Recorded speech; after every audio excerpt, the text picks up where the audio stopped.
2021. So we really embraced this as a new team, new exercise, established the procedure by which we would update our business plans, and we presented those to you. So just as a reminder, in April of 2018, again, long before I was Parks and Rec Director, you all passed a resolution that established the cost recovery goals for 6 of the existing enterprises. Sports and athletics was not a separate fund back then. Sports was wrapped into the rec center, and athletics was part of parks in the general fund. And so we only had 6 enterprises back then, and at that time you established the cost recovery goals for those 6 enterprises, and those goals still exist today. It's part of what we're going to talk about. Does it make sense to make some changes? And then in August of 22 through February of 23, it's when we did those operational reviews. We covered the first 2 bullets of the council goals then. We came back later on in that year and presented our actual business plans to you, which were thumbed up, approved, and at that time you gave us approval to create sports and athletics as our 7th enterprise fund. And then now, of course, from now through June of 2026, we will make these updates, present them to you, get feedback, and then start our implementation. So just a review of my vision, my team's vision of what 5-year business plans really are to us, and probably more importantly, what they are not. So what they are strategic roadmaps. These are living documents that we intend to use to help guide our rate setting, to help us determine appropriate staffing, what our programming should be, what our capital agenda should look like. They're going to be used to forecast our fund performance over time. They're going to help us establish our priorities over a 5-year horizon, and they're going to help make sure that what we're doing operationally aligns with your goals and what the community wants to see. What they are not are one-time tasks that we will then stow away in a digital or printed format and never look at again. We utilize these frequently to measure our progress, to make sure that we're still on track. I am not one for doing plans and then setting them on a shelf. We review them frequently and refer, and that helps guide us into the future. What they also are not, though, are guarantees that all the strategies will be implemented exactly as they are written, or that the outcomes will perform exactly as we've predicted, right? Because these are still, while educated, informed guesses, they are still guesses. They're predictions of how the impacts of our changes could influence fund performance over time. So I can't commit that they will perform exactly how we've identified, but we're going to try real hard. And all of the information was really rooted in data, in data from past performance and fairly conservative estimates of what we think growth looks like under all of these scenarios. So the bottom line is we feel like these plans have to remain relevant, they have to remain realistic and responsive to our current conditions and markets, and costs and participation trends, funding availability, and community expectations. So they are not set in stone, they are evolving living documents that we will use regularly to help inform how we move forward. So why plans are needed now? I mean, in general, we established a 5-year plan and we're only into it 2.5, 3 years, right? So why now? Why did we choose now? Probably primarily because last year you said we weren't here updates. So we're doing what we're asked to do. But also, there are some really significant contributing factors that are changing the outlook for us moving forward. And those include inflation and operational cost increases. I can tell you we are feeling the inflation, particularly in utilities, and a lot of our operations are very utility intensive. And so that is impacting how we need to look at our business over time. We have lessons learned from implementing early strategies plus our Parks and Rec master plan. We completed that in 2024 after our business plans were created. And we've learned some things as we've started to implement recommendations from the Parks and Rec master plan. Of course, that helped to inform what our priorities should look like and how we could get the best return on the investments that we need to make. Shifts in participation and user expectations. We learned through the Parks and Rec master plan about some of those. Probably the easiest example I could give you is how historically in bat sports, there were sort of 3 tiers of fields that people used. You know, practice fields, it would be nothing but a backstop or maybe just a park that people would go out there and toss a ball and practice batting, no big deal. And then you had game quality fields that were a little bit better, and then you had your tournament fields. Well, now the expectation among users is that you practice on the fields that you play games on, and you play games on the fields that you tournament on. And that's just a trend nationally. Whether or not we fully embrace that here has yet to be determined. We're actually converting a few of our parks because of the construction that's happening in North Casper and the loss of some field availability there. We're converting a few of our parks to practice spaces. And if that is well received because it expands our capacity for practices, we may stay with that model and continue to offer those spaces for practice, at least, probably only. And then we can reserve good field space for gameplay and tournament play, which again helps to expand capacity for those higher revenue generating activities. So that's just one example of user expectations that we have to consider as we're updating our plans. And then nonprofit partnership contributions, we have some of the most engaged nonprofit partners, and in 4 years that I've been Parks and Rec Director, they are participating and contributing more than ever before, starting with the Community Recreation Foundation. So they are better funded than they ever have been thanks to efforts to achieve grants, and of course that organization exists to support City of Casper Recreation, and so they provide scholarships to kids, families, adults. Sorry.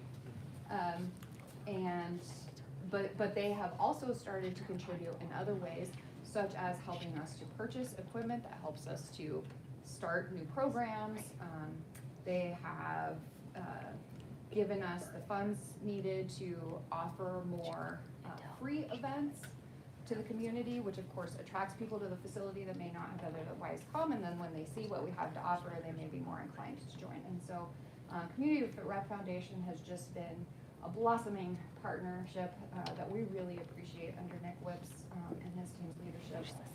It's just as synergetic as it ever has been, and we're really grateful for that. The Neutrona Collective Health Trust, through their funding and their support, we are now offering mental health services through our summer camp.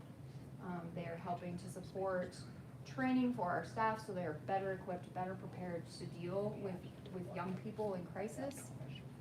Since I've been director, at least one instance every summer, we have an incident with a young person that's in crisis. They've sequestered themselves into the bathroom, they're threatening to hurt themselves or others, and we really need our staff to be equipped to deal with those circumstances.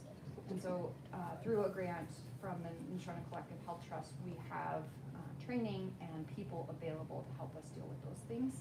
In addition to that, we are working really hard on third space programming for our youth, and so that is really going to change how recreation looks for us into the future. And so we'll talk more about that when the Rec Center provides their business plan, but it's a really exciting partnership and one that's relatively new to us. The Fort Casper Museum Association has always been an active partner. However, they are also starting to contribute in new and exciting ways, especially now with our new museum supervisor bringing so much energy and enthusiasm. I think that's really rallying that team to think differently about Fort Casper as well.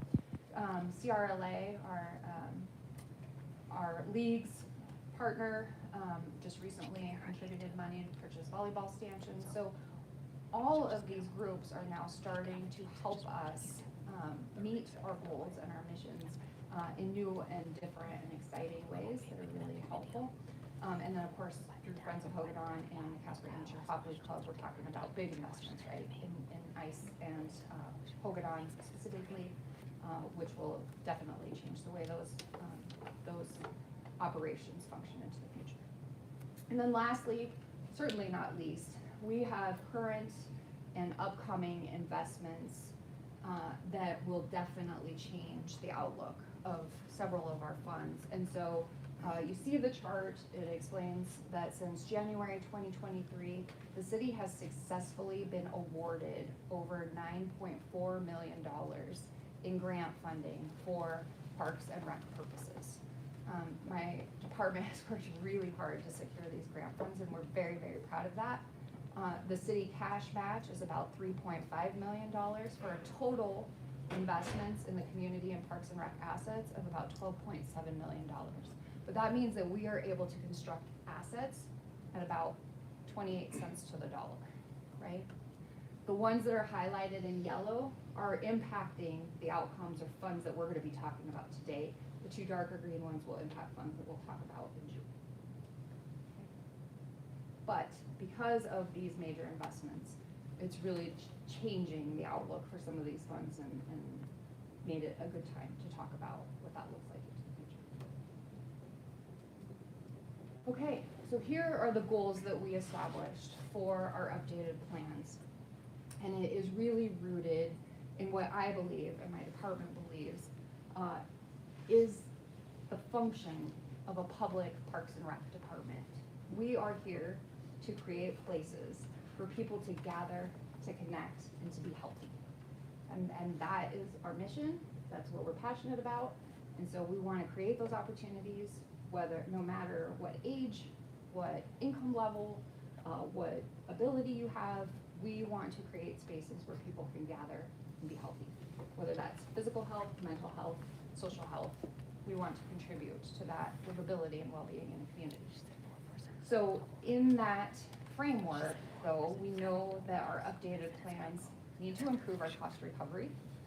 They need to increase our long-term sustainability of our operations, while also ensuring accessibility to all, bolstering the quality of life in our community, to all, supporting that physical, mental, and social health, but also helping to drive tourism in our local economy in the community. Because we're finding recreation, particularly outdoor rec, but all rec for us is the second industry in Wyoming, and certainly a big industry in Casper. It helps diversify our economy and make us stronger as a community, and we have a lot of assets that contribute to that in parks and recreation. And so that is top of mind when we're talking about our business plan moving forward. So this is the new process that we followed this year. So first and foremost, we have a lot of available resources that help inform that. We've gone through years and years of master planning, feasibility studies, doing the work to kind of learn what the future should look like for us. And so we have our enterprise master plans and studies. We have our Parks and Rec master plan. And of course, we went through the exercise of priority-based budgeting and have those recommendations. So all of that information was distilled and considered as part of our updates. We selected realistic opportunities based on that information. We identified logical timelines for implementation. A lot of that rooted in our 5-year capital plans. I talked to my team a lot about how our 5-year plans and our 5-year business plans should align. They should be in sync. They should reflect the same goals. And so there are a few places where things shifted a little bit, but for the most part, you'll see during our budget discussions that they are well aligned. We applied forecasts to each of those opportunities, and again, utilizing past performance data and conservative growth projections, we applied those forecasts, again, rooted in data and best practices and good business, but still projections nonetheless. And then we reviewed those draft plans with the Parks and Recreation Advisory Board. The whole board did not participate. It was a subcommittee of 5 that came. They reviewed with us in great detail. Like, we went line by line for each of the strategies, talked about the calculation that we used to make our projections. They gave us great feedback, great information. We revised those strategies based on the feedback. And so they really helped us to stay up at that strategy level.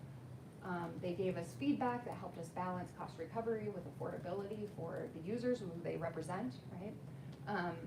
We talked about revenue generation versus community access, that affordability piece again. We talked a lot about long-term sustainability for each enterprise, and they gave us advice on cost recovery targets where we were asking for some feedback to help us determine what we thought was appropriate. And then their perspective, we found, was really beneficial in the community impact piece and equity considerations, right? Because each of them has an area that they are liaisons to, and they spend extra time with supervisors and at facilities based on what area they're assigned to. And so they've gotten to know the supervisors, they've gotten to know the operations pretty well, and so they do represent, I think, people in the community and those user groups that are utilizing our facilities, and so the community impact piece was really important. The user experience implications were really important. They were able to offer some of that insight. Risk tolerance and priorities, like, okay, if we were to raise rates in this area, you know, do you think there would be so much demand destruction that it's not realistic? And we talked through some of those things. And then we talked a lot about return on investment, particularly when it came to capital investments. And so really great addition to our process. We appreciate the folks that participated. These were long work sessions. We were together for about an hour and a half to talk through all of this stuff, and they were super engaged, really productive workshops, and so we appreciate that. I don't think there's anybody from the board. A couple of them wanted to come and couldn't make tonight work, but yeah, we appreciate the efforts of that group and found it extremely helpful. So I'm gonna stop there for just a second, give you an opportunity to ask any questions you have about the process that we followed, any of the history that I covered, and then we'll dive into golf. And just so that you understand, given the extra vetting that happened through the Parks and Rec Advisory Board Subcommittee, I kept this fairly high level. If you want to dig into some of the weeds, we certainly can. And it is my intention to share this presentation and each of the spreadsheets that you'll see sort of represented in picture form here with the council. I can do it as soon as we leave this meeting, but for the purpose of the presentation, I did keep it kind of high level. Any questions for Zulema at this time for that first part? Before we dive into Yeah, go ahead, Michael. Zulema, when you mentioned I went through that list of grant funding that the department gets and has worked toward, so are all of those listed there, grant awards that have actually been secured? Mayor, Did you say that? Counselor, yes. So the last one on the list is Wyoming State Forestry, and we were actually notified by State Forestry that we were the successful recipients. The actual grant award agreement is still working through the attorney's office, but we at least have written notice. So yes, all of these have been awarded or are in the process of being awarded, where we have something in writing dedicating the funding to us. There are several that we have submitted applications and are waiting that are not included in this list. Okay. So of those, with that $9 million plus, influx of funding, is that reflected, Zulema, in, and you don't have to dive into specifics right now, but it's gonna be later, but my question is, does that $9 million impact, I would imagine it would, impact the amount of the subsidy that the city has to provide? Mayor, Counselor, so yes, somewhat indirectly, right? We don't factor the capital revenue as part of our operation, but they enhance the operation to some degree to where we should capture additional revenue. For example, several of these grants are for the Washington Park tennis courts. Because we have Washington Park tennis courts, we will be able to add additional tennis programming that should boost revenue. Same with pickleball. So again, some confusion in the community. We do not own or operate the tennis and pickleball courts at Highland Park. Those are school district owned and operated facilities. They are open to the public when they're not dedicated to district programming, but they are not ours. And so Washington will really be the only city of Casper owned and operated tennis courts in the community. We had tennis courts at Huber that were converted to pickleball, so they are currently pickleball. And we have tennis courts in Paradise Valley that are in such disrepair they're really not usable. So these 6 courts at Washington Park will be the only city-owned and operated tennis courts in the community. And Baylor is going to program the heck out of them. So just as an example. So we can look at another example would be, again, the Natrona Collective Health Trust. They are helping us with some summer camp programming that hopefully will continue to, if not grow summer camp, at least stabilize summer camp, because parents are going to feel comfortable that their kids are going to be there and they're going to be in a good, mentally healthy atmosphere. So the capital infusion is not included in the operational analysis, but the impact of those enhancements are. Thank you. Ken, quick up. Thanks, Mayor. Thanks, Ulema, for all this information. Looking for clarification, so that 9.4 million in grant awards, that's just over the past 3 years. Since January of '23. Cool, Correct. very nice. And I noticed, I don't see any Wyoming TAP grants on there. I don't see like the ARPA for the bridge, so my guess is this is a curated, more refined list than. Mayor Counselor, excellent observation. So, these are grants that me and my team were instrumental in writing and obtaining. Gotcha. I do not take credit for TAP grants. That is largely engineering and our Platte River Trails. I do not take credit for the bridge. That was Jolene and the River Group that led that effort. So generally speaking, trails are handled through engineering and through the Trails Trust, and then river stuff is handled by Jolene and her team. So yeah, this is specific to grants that we have written in my department and been able to secure. Somebody else? Go ahead and move on.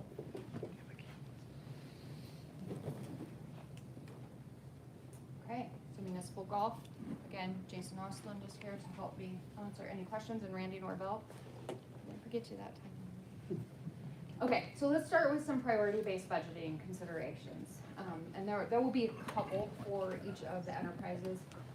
There's a lot of text, and I'm not gonna wholly read it to you, but I couldn't memorize all of this, so what we got from the consultant was a list of what other jurisdictions that have similar operations to ours were doing to help boost revenue or cut costs.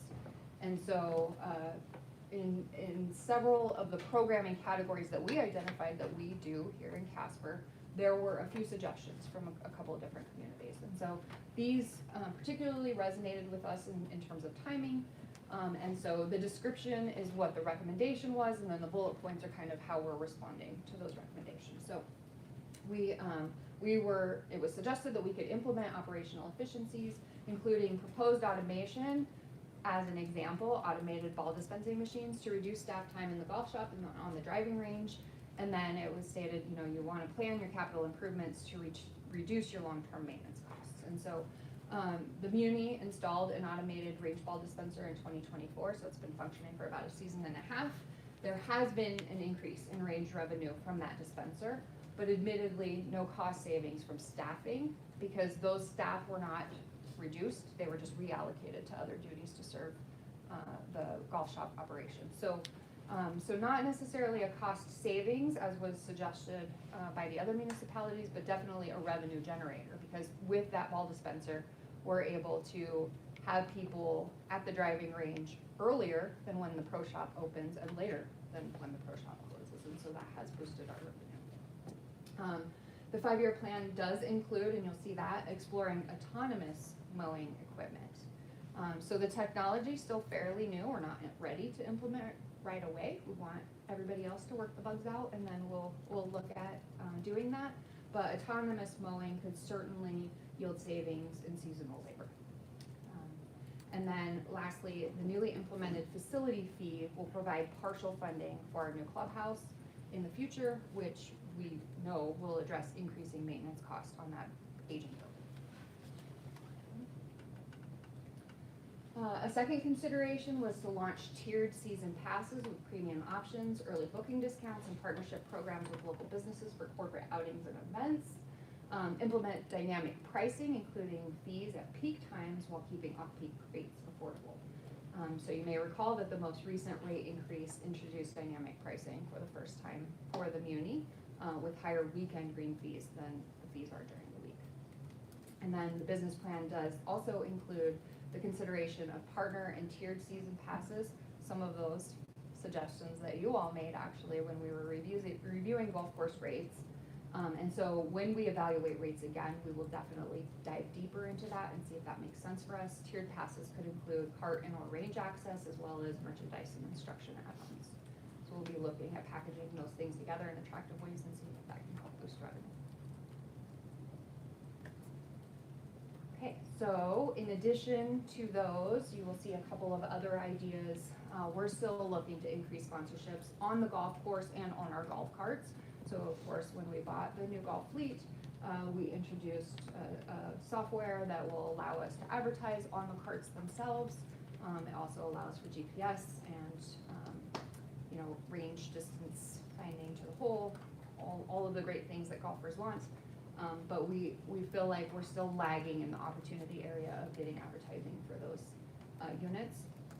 We want to consider expanding the season as weather allows. So the last couple of years, we have either had nice weather prior to April 1, which has been our dedicated start date for quite a long time, or really nice weather after October 30, which has been our dedicated closing date.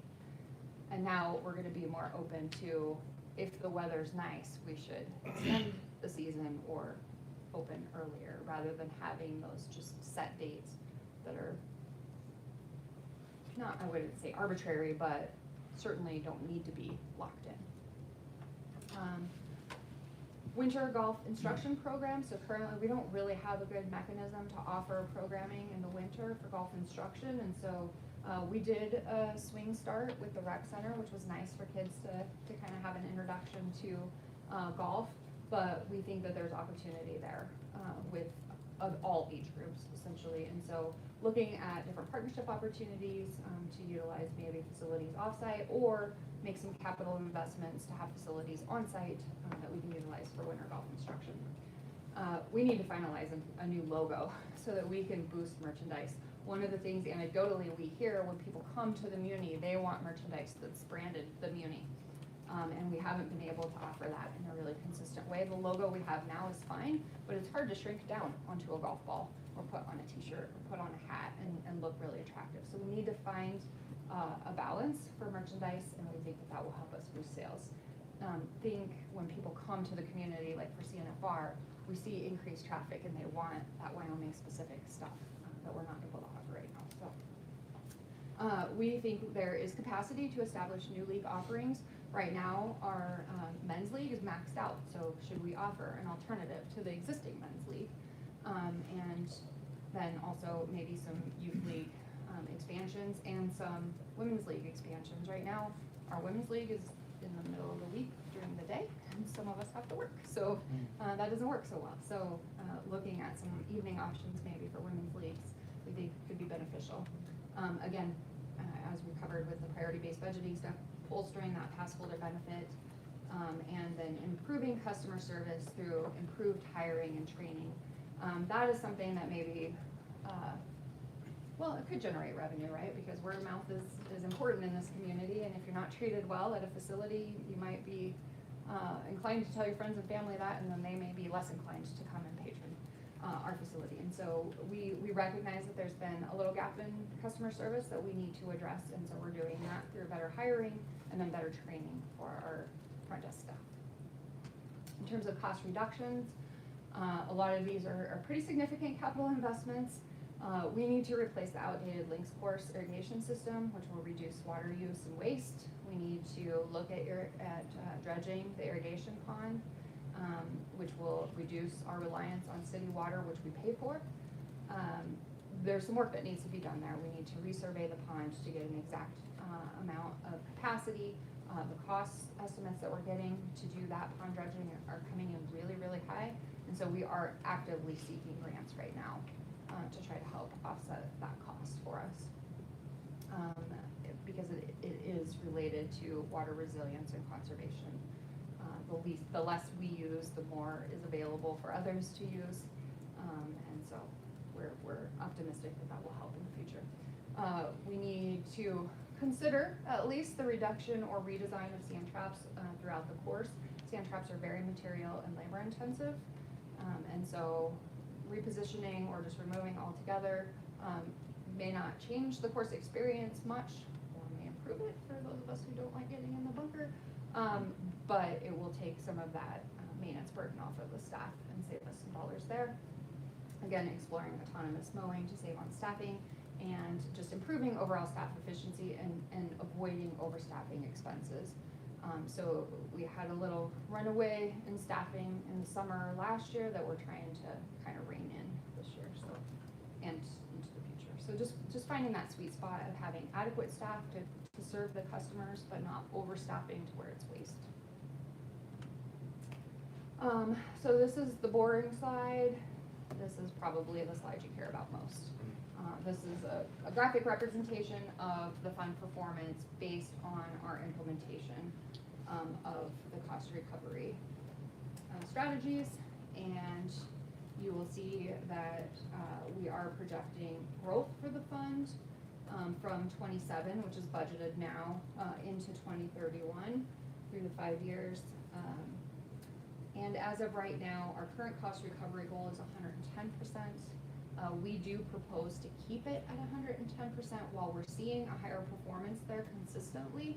We have now implemented that facility fee, 5% this year, 5% next year, and that will go directly to capital. So we don't want to include that increase in our operational cost recovery goal, because that's going to be earmarked specifically for the clubhouse. And so we want to see how that impacts and performs, and feel comfortable staying at the 110 right now for operation.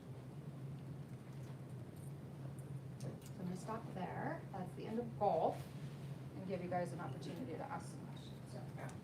So, on golf carts, how many boat carts do we have? Currently we have 70, and we are set to replace golf carts, remind me, Jason and Randy, 28? 2 more years, yeah. And so we have been dedicating funds every year to that golf cart replacement. So between the funds that we have saved and the exchange, the trade-in, thank you, trade-in value of the existing fleet, we think we can replace the fleet. However, there has been talk that we should probably expand the fleet, because there are times when we sell out carts. And so we may choose, depending on what the condition of the carts are at the time we're ready to buy, we may choose to hold on to some of those older carts, so that we can expand the fleet a little bit and offer more carts to our customers. Cart rentals are a big part of our business. Thanks, Julian, for all that great information. I'm curious, and apologies for not noticing this when you presented the Excel spreadsheet when we did the facility fee implementation and most recent rate adjustment. I'm getting into golfing, and so I'm getting familiar with what everyone charges and stuff like that. And going back to that spreadsheet, I guess my question is, my understanding is right now, at least during preseason and postseason for Three Crowns Golf Course, it's actually slightly more expensive to golf at the Muni until, their season starts May 15th or something like that. And so my question is, have you seen an impact on revenues in the preseason? And I guess, is that something that we feel comfortable with going forward? Mayor, Counselor. I'm happy to address it, but I might need you back up. So Randy did some evaluation after the question was posed, and we did find that it is that preseason versus regular season. So we are a more affordable option during the regular, main season. Three Crowns is offering discounted rates in their preseason and postseason. They also bundle differently than we do, right? You don't have a choice at Three Crowns, you take a cart, right? And we don't mandate that. So if you elected not to take a cart and walk the course, it is still much more affordable to come to the Muni. So I don't think that we're seeing any impact to our revenues from that, but I don't wanna misspeak, so I'm gonna let the experts. That is true, there are a better value in the evening times during the preseason and off-season, but if you look at their preseason, I believe that ends May 1st. Yeah, it's coming up. It's a very short season, and then I think they go till mid-September, just off the top of my head, or the end of September before they offer that fall discount. And by then, golf's dropped off tremendously across the board. We start seeing a drop off about, for us, it's probably more Memorial or Labor Day. And then For a lot of times, even private, about the third week of August, halfway, depends on when school starts. Families take their vacations and you see a significant drop in golf. Okay, thank you. I would also just add, it's vastly different clientele, generally speaking, right? Three Crowns is a hard course. A lot of novice golfers don't love to play there, because it's hard and you're gonna lose a lot of balls in the water. So, you know, given that we're serving kind of different demographics, I think that's part of the reason we're not really seeing a reduction based on their more affordable preseason rates. Well, and I appreciate the reminder that you can golf without a cart, which, you know, is $21 off the cost, and then the twilight golfing is not something offered elsewhere. So, thank you.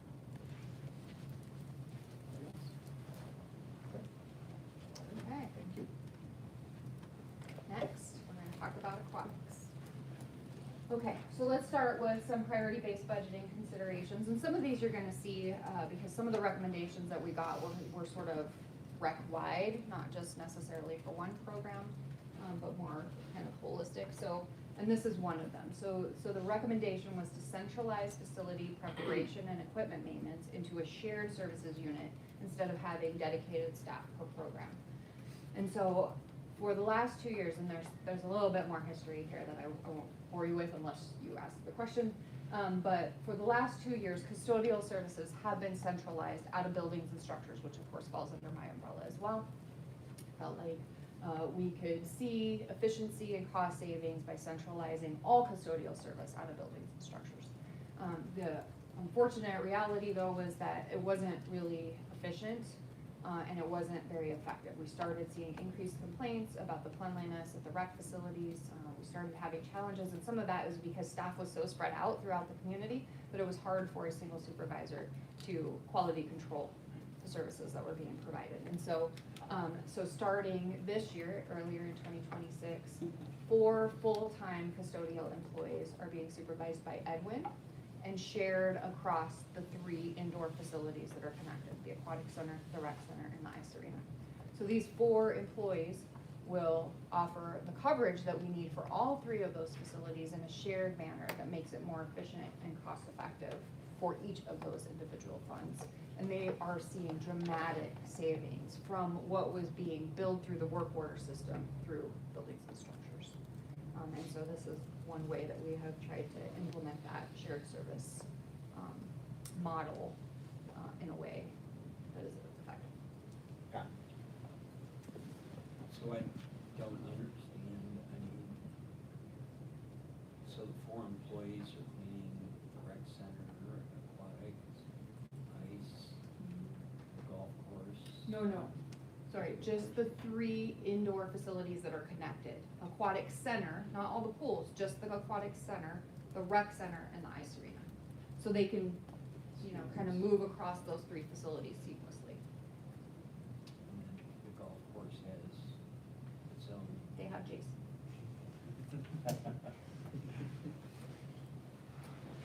They do their own thing. And we have porta potties out on the course, to fill some of the gaps. I think 2 permanent restrooms.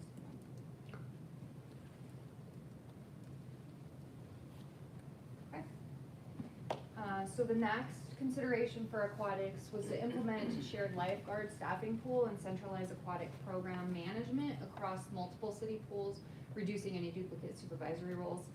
They also suggested we invest in a scheduling and staffing software system to optimize lifeguard shifts based on real-time attendance. Of course, how many lifeguards we have is directly related to the number of people in the pool, right? And so being able to get that real-time attendance data and make staffing decisions based on that could be beneficial. And then minimize that overstaffing during those low-use times. And so aquatics has actually always had centralized aquatic program management across all pools. Aquatics is a fund that has 1 full-time employee. So the supervisor oversees the entire function. It used to have a coordinator. We actually gave that coordinator up to have a marketing person because we felt like our department would benefit more from bolstered marketing and public information than from a coordinator that hopefully we can still see some non-full-time benefits from coordinators in that area, particularly during the summer months when we're real busy. But one supervisor supervises all 5 of the pools during the summer months. And then, of course, we have non-full-time staff that helps to supplement, and we have pool managers, which, oversee shifts at the different pools, but it is a centralized management model out of aquatics. Aquatics also utilizes a software called DigiQuatics for scheduling and staffing, and we will explore these of real-time attendance and whether or not DigiQuatics actually has that functionality. However, you will see in the model that we already know when those low use times are, typically, right? And so we've made some adjustments, which will reduce the capacity based on the number of lifeguards that we have, but the return is worth it. When you're talking about maybe we can serve 4 less patrons, but we're saving the cost of 1 lifeguard for a shift, and then that becomes a better return. So it does already include looking at that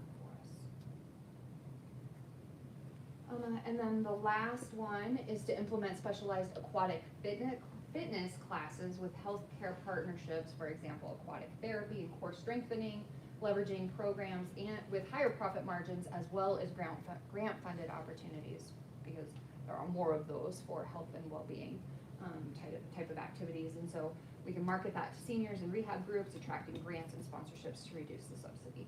And so the 5-year plan does include aqua exercise classes to bolster class revenue.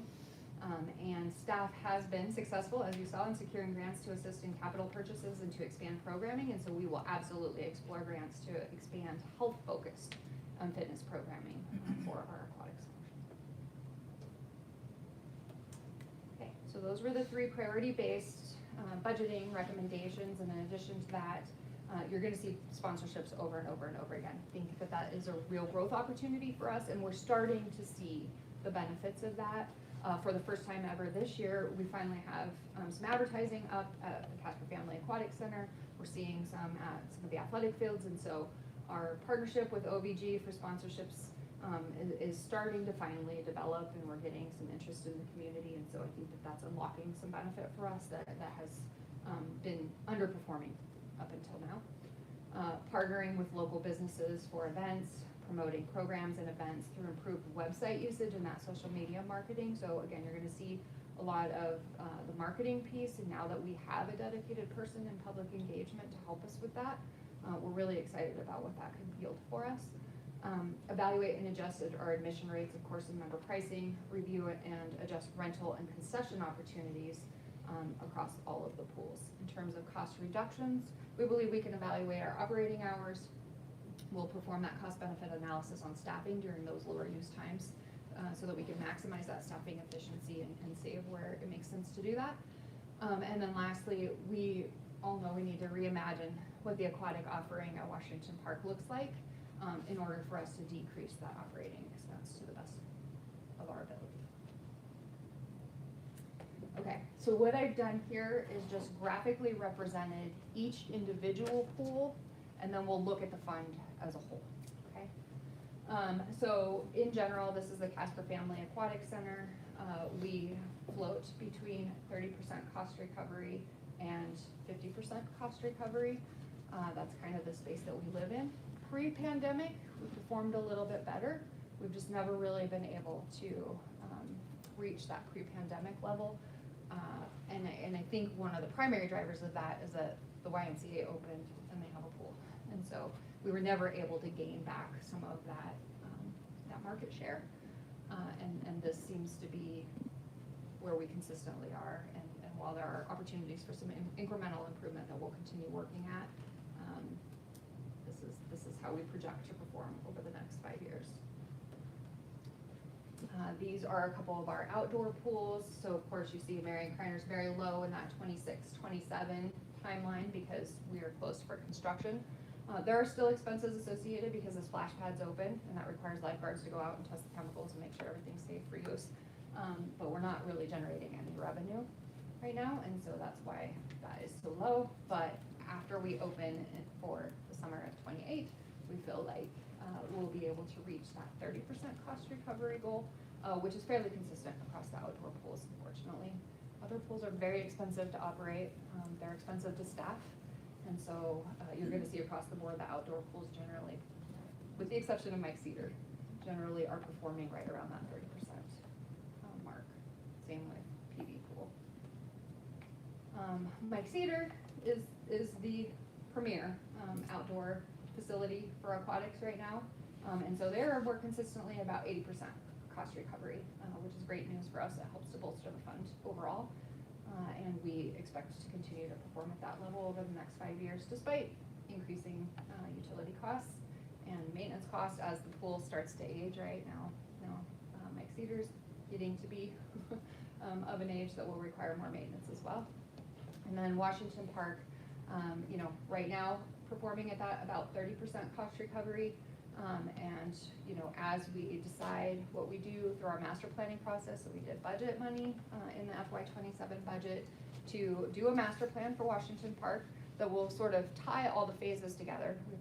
We're now into phase 4 of improvements to the park that have been able to happen sort of independently of each other, but now it's time to master plan the park, tie all of those pieces together, and address the aquatic component. And so that will include some additional public engagement. We'll talk to the community about what they would like to see at this premier park in our community, get some feedback, and then make some decisions about what that aquatic exchange looks like. But we do anticipate that whatever we do, in order to control costs within the fund, we're gonna have to reduce. For a community our size, to have 4 outdoor pools that function the same at 30% cost recovery doesn't seem feasible or responsible. And so we are looking at making a change that will ultimately reduce our operating expense. So in Washington Park, the pool in particular, will that decision come back to council, or because it's part of the master plan, it's done? Mayor, Counselor, so the master plan is not set in stone. None of these plans are set in stone, right? They're goals to look towards. They force us to question if what's there is what should always be there, right? But they're not set in stone. So it was a recommendation of the master plan that we look at an alternate aquatic facility, but we don't know what that looks like just yet. And absolutely, I think the final decision will come back to council, because we'll be writing grants to construct whatever it is, and you'll have to approve those grants, so. And certainly, as part of the public engagement process, council will be invited to participate and share your thoughts on what we should do for Washington. Thank you, Mayor. Thanks, Ulima. Could you please remind me the cost recovery at Mike Cedar? I mean, obviously, that pool has the nicest amenities and has the most offerings and stuff, but, what insight can you share about why that pool is so much more successful? And has there been any internal analyses done on, if we improved one of the other pools to have Mike Cedar-like qualities, would we be simply cannibalizing revenue at Mike Cedar and, shuffling people around? Or is there an untapped market of outdoor swimmers that can't get into Mike Cedar and aren't interested in the other pools kind of thing? Or? Mayor, Counselor, and I'll invite Edwin up to add some color, because I'm gonna give you a kind of generic answer. So, Mike Cedar is more expensive. We charge the highest admission rate at Mike Cedar to get into the pool, and so by default, it's gonna make a little bit more money, especially given the popularity. However, there's often a line, and we reach capacity, and we try to encourage people to go to different pools. But I think anecdotally, we know often they do not. So yes, could we make major investments in PV, which happens to be our second most popular pool? Sure, but aquatic investments are very expensive. And we haven't been successful at finding grants that serve that population yet. Of course, the major improvements that we're making at Marion Kreiner, almost $2 million, and that of course includes the skate park and the pump track too, but we really expect that to bolster participation. Which actually also speaks to the relationship with Washington Park, because I think what's happening now is that Marion Kreiner's closed, and so we're getting some of the traffic at Washington from Marion Kreiner, But when Marion Kreiner is open, Washington is the least attended pool. And so we expect that when we open Marion Kreiner with a new slide that's much cooler than what they have now, a new building that can better serve the community, we're gonna start seeing increased attendance there. We will increase the rate to be appropriate for the amenities that are being offered. Obviously with scholarships offered through our nonprofit partners for affordability for those families who need it. But yes, obviously investments will trigger people to frequent those facilities more. But it's finding that balance, like, one, what's the funding source? We have a finite amount of funding. We've been successful at doubling or more that funding through grants, but where do we invest first? And some of that has been driven by where do the grants qualify us to be. So hopefully that answers your question, and if you want to add anything. I just have one more thing to add. Before we opened Mike Cedar Pool, PP was the pool that everybody went to. It got capacity every single day. As soon as we opened Mike Cedar Pool, PP went down to about 30% cost recovery. So it's just the newest pool, basically. So fair to say, if we build another brand new awesome outdoor pool, we'd see a similar drop at Mike Cedar, people gravitate towards Correct. new and. Yep. And then also a scary reality that we grapple with is that youth numbers are declining, our student numbers are declining, we're closing schools. So as the population of children in our community shrinks, the demand for outdoor swimming is also going to shrink. And so we need to be prepared to adjust to that demand in a way that's appropriate and makes sense for our community. So it's another thing to consider. Okay, so this is the aquatics fund as a whole, factoring in all 5 of the pools together. And this is what the aquatics fund looks like in terms of performance over the next 5 years. Again, you know, COVID hurt, and we never quite recovered. We're on a positive trajectory. We were able to maintain this. But the current cost recovery goal for aquatics right now is 58%, and we clearly have not been able to achieve that despite our best efforts over the last few years. And so it is our recommendation, supported by the Parks and Rec Advisory Board, that we adjust that down to 50% as more realistic.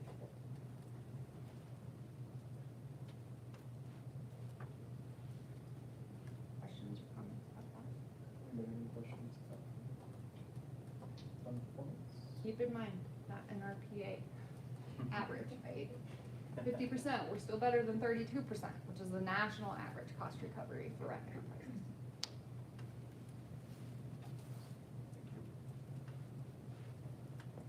Any other aquatics questions? This is the last of it. Forgot to tell my teams, as we're done, you can leave if you want. Welcome to stay, of course. Got it. So I realize council sets these cost recovery goals, but, I mean, what is, currently in the budget, the 30% versus 50% across all pools? Me, 2,500,000. So look at the bottom line there. So this is projected to end this fiscal year. The investment needed to balance the fund is $772,000. And again, that investment comes from 1 cent, just only for aquatics, $325,000 a year, I think. Yep. And then direct distribution and perpetual care. So you can see what the numbers mean across the board, right? Our total revenue is bouncing between 550 and 800,000 over, you know, this 5-year projection. But our costs are also, and this is at a 3% rate. The Excel spreadsheet that you get is dynamic, so if we change this inflation rate to 2%, it's gonna improve the performance. If we increase it to 4 or 5%, which we've unfortunately experienced, it'll decrease the performance. But, you know, we're talking about an investment bouncing between 772 and 863, the highest, which is what we were budgeted for next year.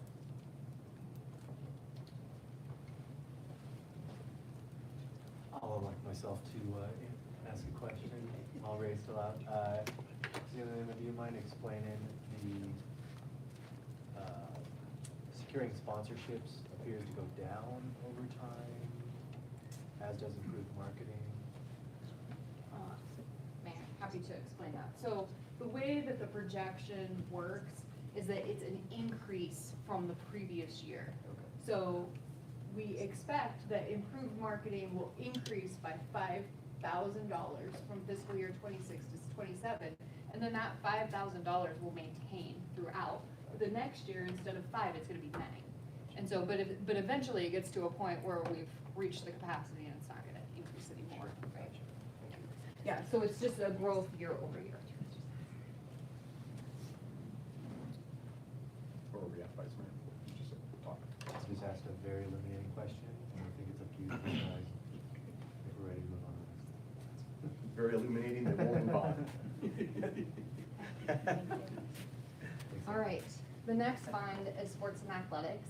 And I do want to start out by recognizing Paul Zawada and his team, who were the recipients of the Fields of Excellence Award for 2025 for Mike Lansing Field. Want to come and show them your banner?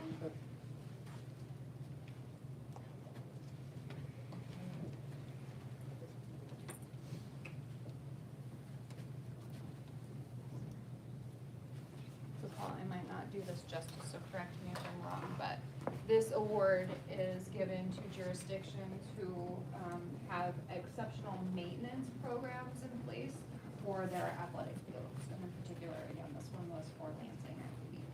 So we'll hang this in our facility and keep up with our work.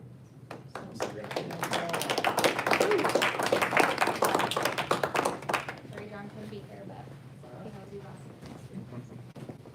Okay, so we'll start with some priority-based budgeting considerations. So the recommendation was to expand revenue by making capital investments that enhance the player experience and justify increased fees. Enhanced facilities allow agencies to increase facility user fees, attract corporate sponsorships, and create specialized programs and branded events with more success. And so you will see current and planned capital investments in athletic fields, largely funded by our grants, will support activity earlier in the season and later in the season. Right now, we're really restricted by weather because we have natural turf. Converting our fields to artificial turf allows us to get on them sooner, be on them later, and it allows us to turn games faster without worrying about killing natural turf. And so this will increase our play capacity during our peak season. These investments not only expand revenue through increased capacity, but they also elevate the facilities to a condition where higher use fees are defensible. And then secondly, league and tournament fee increases represent a large portion of revenue generating opportunities for this fund. Increasing our athletic field user fees for the first time since 2015 through rescinding and replacing resolution number 1511 will reduce how much our subsidy is without significant participant loss. Leagues and tournament fee increases are supported by extensive local and regional research of what our peers are charging for tournaments and fees. The second consideration for sports and athletics, evaluate low impact, high cost, low mandate, low reliance programs. So it's kind of a premise of priority-based budgeting, and consider replacing lost leaders with revenue drivers. And so an example of this, men's basketball leagues were identified as a low return on investment program for us. And so that program was actually eliminated in fiscal year 26. We attempted to change it to a lower cost alternative, 3v3, but that didn't fly. We didn't get enough participants to justify running the program, and so that was eliminated. And while it's never fun for us to eliminate programming, we do stand by the decision that we made because it was a good one from a business standpoint. Alternatively, adult volleyball is blowing up in Casper locally, and so that definitely warrants further expansion of volleyball leagues and tournament offerings through Casper Rec and the sports programming.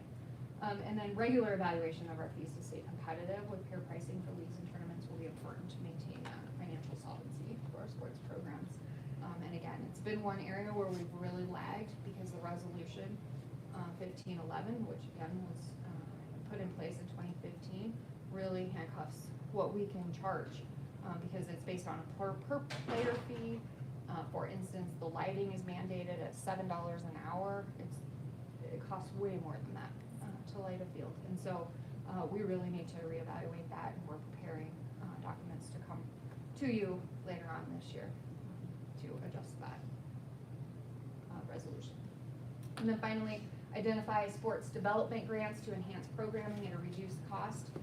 So the sports and athletic group, through Baylor's leadership, was awarded the Increasing Access to Sports for Girls and Women's grant from the NRPA in fiscal year 26. So again, that was through the National Recreation and Parks Association, funded by Nike.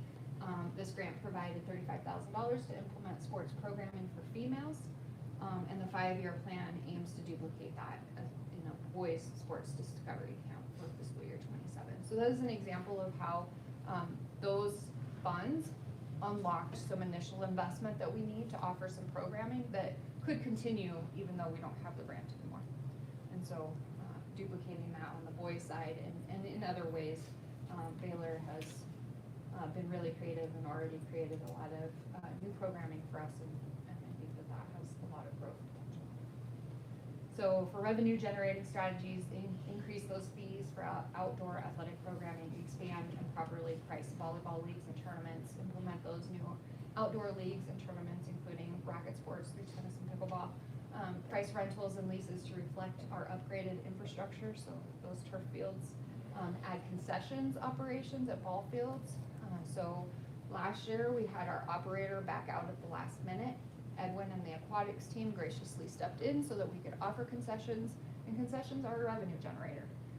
And so now we're transitioning to where the staff within sports and athletics will learn the concessions operation and be able to manage that function on their own and generate some more revenue for us that way. Enhance advertising and sponsorships, again, for our outdoor facilities that have a ton of fence space to sell. In terms of cost reduction, we're gonna upgrade our facilities to reduce maintenance.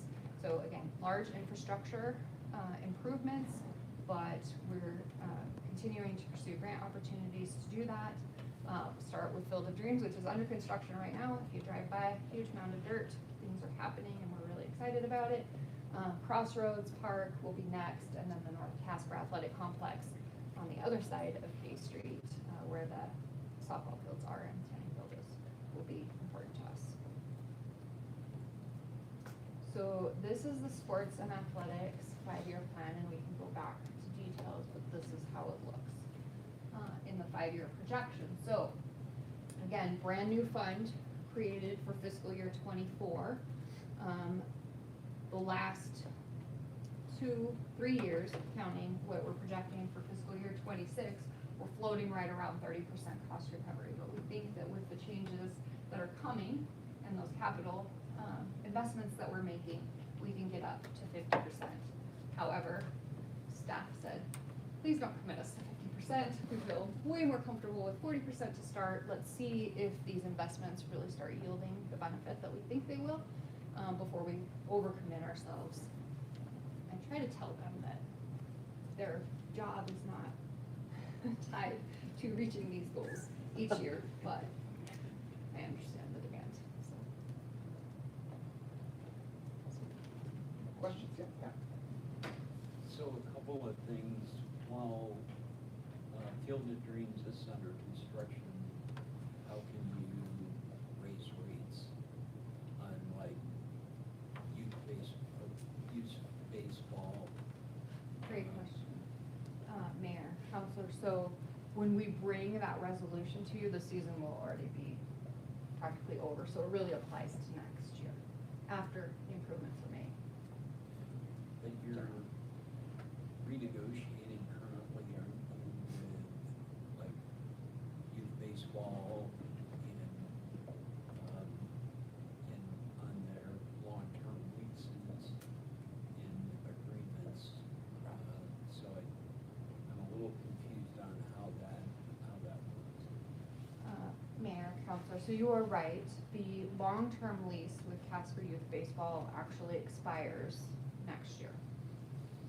That was a 20-year lease, primarily because they made significant capital investment in the original construction of that facility. During that duration, though, they had exclusive use of that facility unless they granted use to some other group. And we didn't have any control over how much they were charging or what they were doing.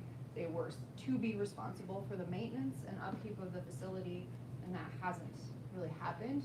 Now we're making a significant investment, almost $3 million, in improving the Field of Dreams. And it is our intention to not have an exclusive lease with youth baseball so that we can open those fields to other user groups to use. Because again, our capacity is gonna increase so dramatically with the artificial turf infields. And so there's a couple of things happening in tandem, right? Where we're restructuring our lease agreement, so youth baseball will still have total access for what they need for playing. But when they're not playing, we'll be able to offer those amenities to others at an increased rate because we've adjusted the rates. Does that make sense? Yeah. I mean, I haven't had any phone calls from Ron or Kidder and from back on. Or Robin, or those folks that you know when you were in them. And so I didn't know how those things are settled out or not settled out. So, Mayor, I do know that Nick and his team have been in conversation with the current president of Casper Youth Baseball. So not necessarily Mr. Monroe or Mr. Kidder, but with the leadership for the organization right now. And while admittedly, they are not thrilled to lose exclusive right to the facility, again, we are committed to working with them to ensure that their club has what they need for their players, but we are able to offer the facility to others who need it as well. And one last question. So you drive by, say 10 o'clock at night, 9 o'clock at night, there's nobody on the fields. I don't understand, unless we've got LED bulbs, which I don't think we do, and some of that stuff, how that can be cost efficient to light all those fields when nobody uses them. Mayor, Counselor, so that is one of the things that we're trying to address, because currently our exclusive leaseholders reserve the time so that they have it locked in. And then if they don't use it, we think they're using it, and so we like the fields because people are scheduled to be there, and then they're not, and so it is wasteful. Through some of the upgrades that we're doing, though, we're investments through Musco and lighting and all the things, we'll be able to automate some of that and hopefully save there as well. But that's part of the challenge. Is we see with these exclusive leases that the users feel inclined to lock in that time so that they know that they have it. But then if they don't need it, the field's sit vacant when other groups would gladly take that time. And so that's what we're trying to, puzzle together in a way that works for everyone. Is that fair? Don't let me misspeak if I'm not representing it correctly. You hit the nail on the head. So, will there be new lighting as part of this plan to switch to LED, which fires pretty quickly versus what's out there? I'm guessing it takes a bit to ignite and light. All right, Counselor Suni, that's where you lost me. I'm not a field lighting expert, so I am gonna ask Paul to maybe help unpack that a little bit. With the new complex, there won't be an upgraded lighting. They're currently HID lights. To update those to LED, we're looking at $200,000 to $300,000 a field. So those lighting are still performing their specs of where they need to be within the league. So those are still in a good spot. So they're not anywhere close to being needed to be replaced. They're still under a 25-year warranty, so parts and labor, which we don't have to do anything with. So it's a very, very good deal with our lighting company.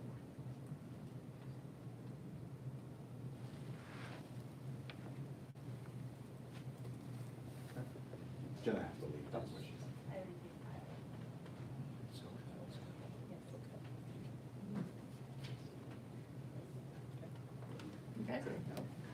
Okay, last one, hang in there. Casper Ice Arena. All right, so here are some of the priority-based budgeting considerations. First recommendation, centralized facility preparation. You've seen this one, right? So that sort of centralized shared service model, and we are doing that with custodial. So ICE will actually see a very significant reduction in what used to be our internal services fees paid to buildings and structures through this model. So that will really help the performance of this fund. The second consideration through priority-based budgeting was to expand revenue by increasing class and facility user fees modestly, seeking corporate sponsorships, and creating specialized programs in camps, rentable spaces, and branded events. The 5-year plan incorporates modest fee increases that keep the facility affordable but aligns with regional ICE rental fees. Scholarship programs, of course, will be available through clubs and city nonprofit partners to ensure access to ICE sports for all. A new summer hockey camp was actually implemented last year and is already full with a wait list for 2026. We're at capacity with ICE, but this camp can grow even more with the addition of a second sheet. It's very popular. It's been well received. Parents love it, kids love it, staff loves it, and so we're really excited about this. But we can't grow it anymore until we get some more ICE. And then the construction of the second sheet should provide flexibility for us to offer dry floor events without eliminating ICE availability. So having an indoor space where we can bring other events if it's low ICE time, maybe summer, gives us great flexibility without completely eliminating ICE offering, because we do have a lot of camps and things that are popular during the summer, and increasingly so through Team Wyoming and different camps that are being offered through organizations throughout the region. And so this flexibility should really bolster our revenue generating opportunities at the facility, because we can keep an ice sheet active all summer long while utilizing the less user demand space during the summer in a different way. And then the last one specific to the ice arena is about skate sharpening. So the recommendation is to introduce prepaid skate sharpening card systems offering bulk purchases, add premium skate services such as blade profiling and precision sharpening at increased rates, identify grants to help purchase equipment and staff training, and train multiple staff to provide services so that we can bolster that revenue all times during days and shifts. And so the Casper Ice Arena is the only ice skate sharpening service in Casper, and so we do have a monopoly on that service, and we try to capitalize on that. But enhanced packages for sharpening services could help boost our base revenue without significantly increasing staff time to provide those services, and so that is something that we will look at. Staff has been successful in securing grants again, and so we will look at grants to help us purchase the equipment that would be needed to do those advanced skate sharpening and blade profiling functions, and then training staff to do that. So if we can secure a grant that gives us the equipment we need to add premium service and then train our staff to do that, we're all about it. So we will be looking at that opportunity. And then, especially as we continue to have junior programs that are successful, i.e. Warbirds, as well as the Casper Amateur Hockey Club athletes, which are performing so well, those premier services may become more attractive to those more elite athletes. And so we think there's some opportunity there. And then the ice arena attendant position has been created to expand duties into more mechanical tasks. So we used to have just front desk workers, and they were really kind of limited to working the concession stand or managing the front desk. We created a new position that would allow more technical duties to happen, including ice maintenance and blade sharpening. And so again, it gets into that staff training, train multiple staff. Now we have a position that allows multiple people to be trained on how to do that, and we are able to keep up with increased capacity for those services. so in addition to those, increase advertising and sponsorships, adjust our rates for sport-specific programming like our specialty camps, expand concessions offerings. We think while it is a cold ice arena, ice cream is always popular among children, so we will be adding it. Increase rentable hours and rates, primarily through a second sheet. Expand the programming with the second sheet of ice to include more ice hockey leagues for adults, learn to play and skate programs, and reintroducing curling, hopefully, and then expand those summer youth camps again. In terms of cost reduction, we are in the process in 27 of finalizing our glass shielding replacement. So right now, all of well, not all of it, because half of it has been replaced, but we're replacing the glass around the rink with acrylic. When a puck hits and shatters glass, it's stop everything, clean up. It's a maintenance headache. It stops play. So replacing that with acrylic that doesn't break like that is going to be a real maintenance improvement and should yield some good savings for us. Improve staffing efficiency through cross-training and floating coverage. Optimize and reduce operating hours once the second sheet is online to reduce staffing pressures. So, I mean, right now we tell you all the time, right? We have kids on the ice at 5 and 6 a.m. in the morning until 11 o'clock at night. With the second sheet, we shouldn't have to open quite so early or be closed quite so late. And so really optimizing that time that we're open will hopefully yield some savings.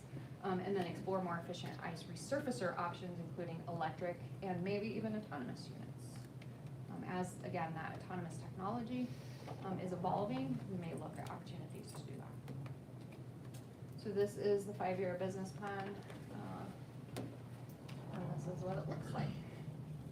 So we are seeing a consistent decline.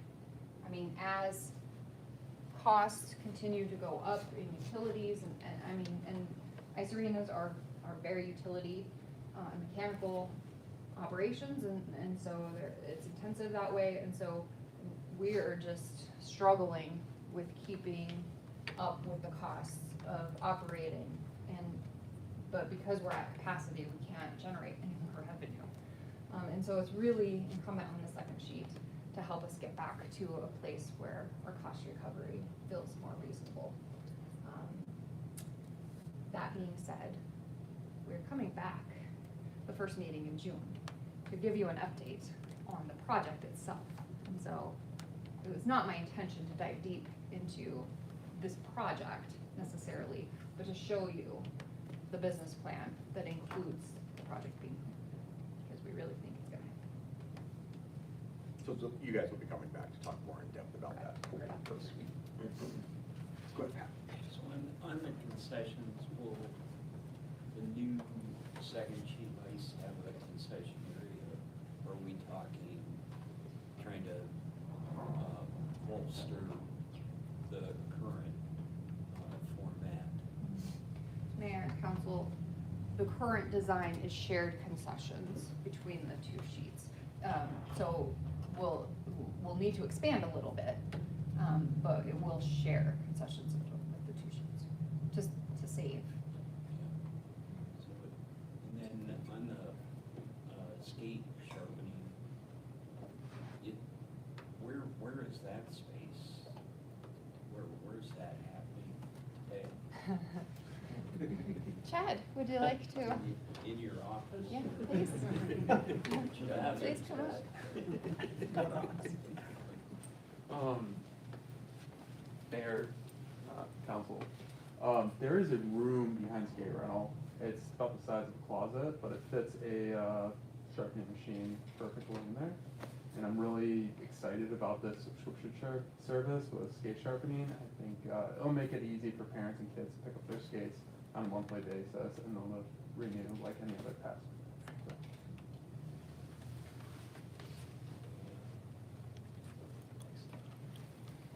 You wanna learn how to sharpen skate? Yeah. So you can be. It's an art, I think. I was- And fun.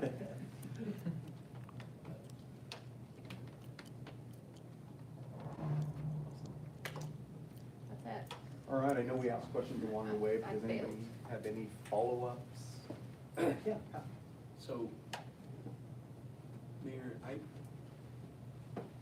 So I don't want, personally, I don't want to get hung up on the cost recovery. These are quality of life issues across the board, whether it's, baseball field, softball field, soccer, unfortunately midget football. I don't know what happened there, but swimming pools, indoor, out, the ice, all of our parks. I just see them critical, and we've got to find money in the budget to have these things, to have a community.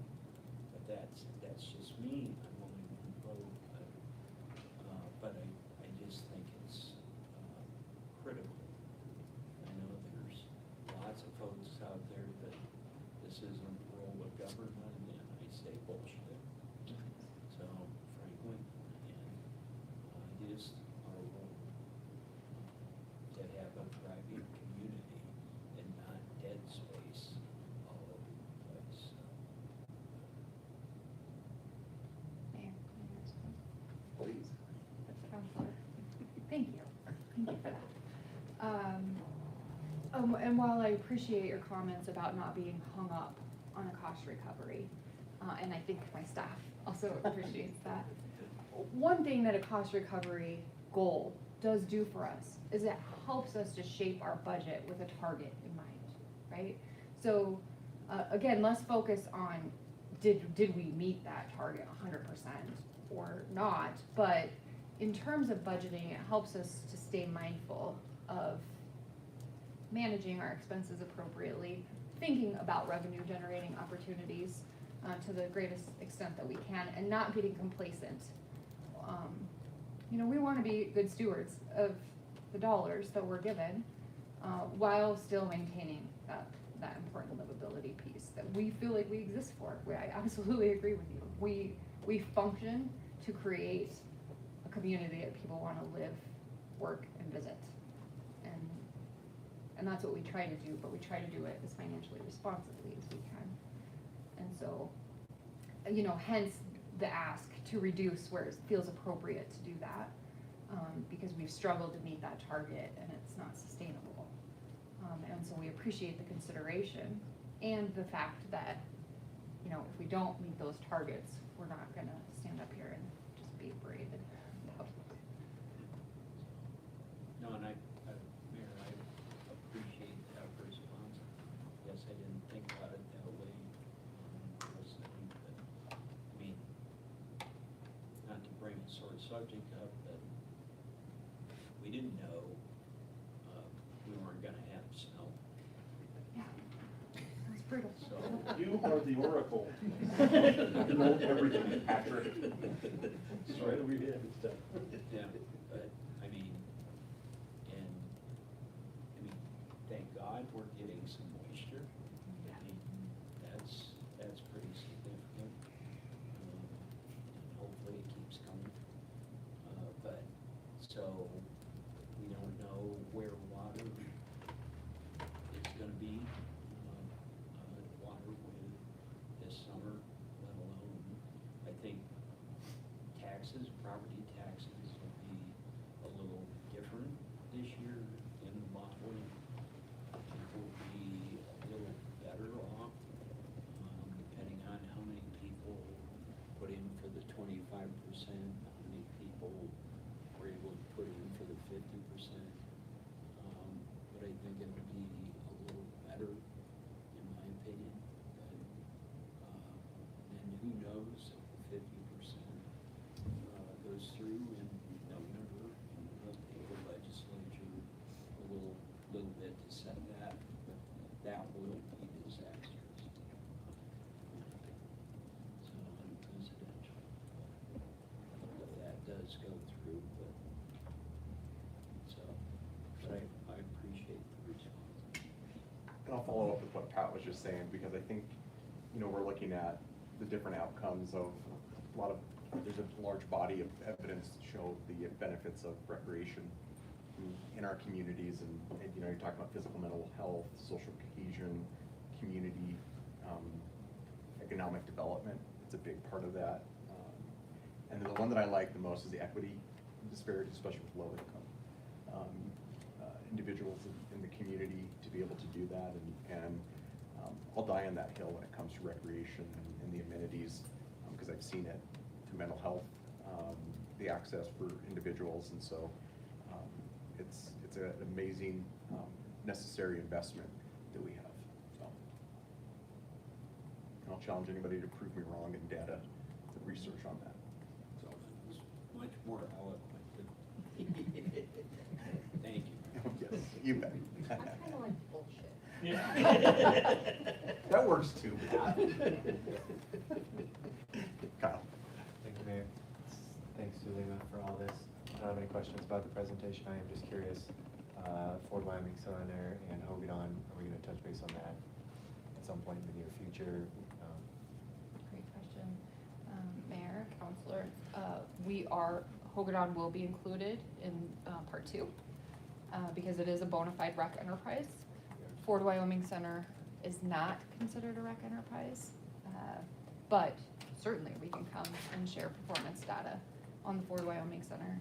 And you will get some of it during the budget discussion next month, because we'll talk about the net operating loss and the investment that we make there. Thank you, Zelina. Thank you. Thank you, recreation staff. You guys are amazing. Thanks, guys. Thank you for all They your hard are work amazing. and your dedication. We appreciate you. Where's the banner going? Your office? No, that's going in Paul's office. Or maybe on the field, I don't know. Where, it'll probably go at the facility. We got certificates too, so that's in my office.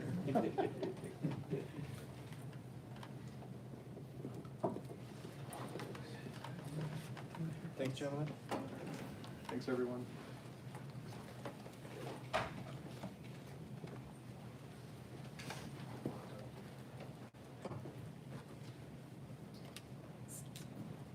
We've got a couple people using that. Do you want to do the regional hazmat training? Yep, she is ready to roll, I think. Members, how about we have a quorum? Make all kinds of decisions. Right. Make a proposal, Matt, we'll pass it with each quorum.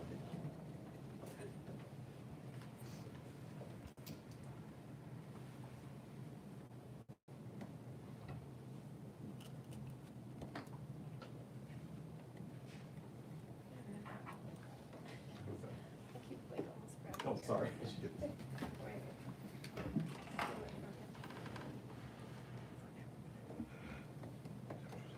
We're just waiting for some people to come back, Chief. No rush.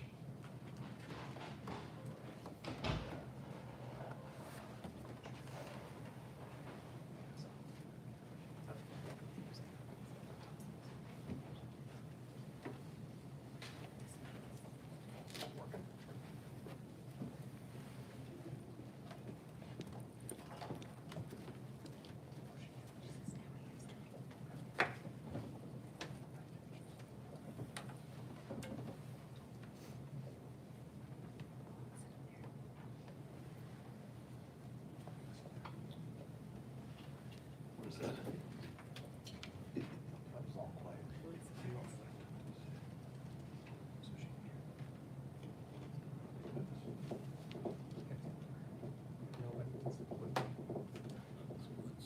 Or receive. is that a list?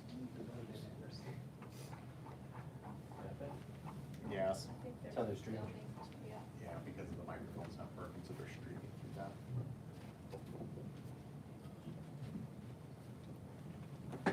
Flux capacitor still isn't.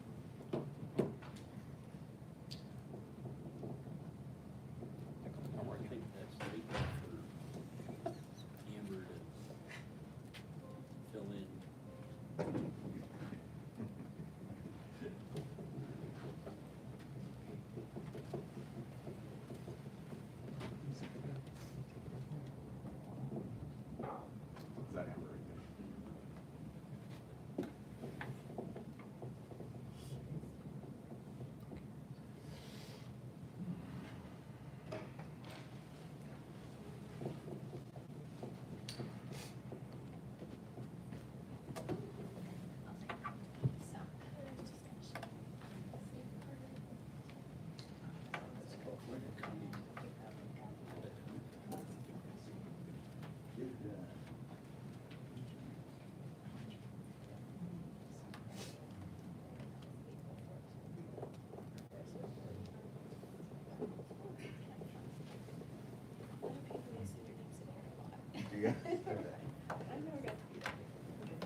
let's go ahead, Chief, you wanna come on up? Do you have anything you wanna prep with? No, short and sweet discussion about a potential training grant. Awesome. Hi, Chief. Good evening, Mayor, Councilors. Thank you for the opportunity to be here and speak with you this evening and request for your permission to apply for a state Homeland Security grant in the amount of $10,300. This grant will be utilized to coordinate with our partnering counties, Converse and Niobrara County, and we will do large-scale exercises together to work together and make sure that we're prepared to respond to any type of large-scale events. And with that, I'll take any questions. One question from council on this? Good. So I understand Converse County, but I don't understand. Yeah, the state's broken up into regions, and so Natrona, Converse, and Niobrara are all of ours.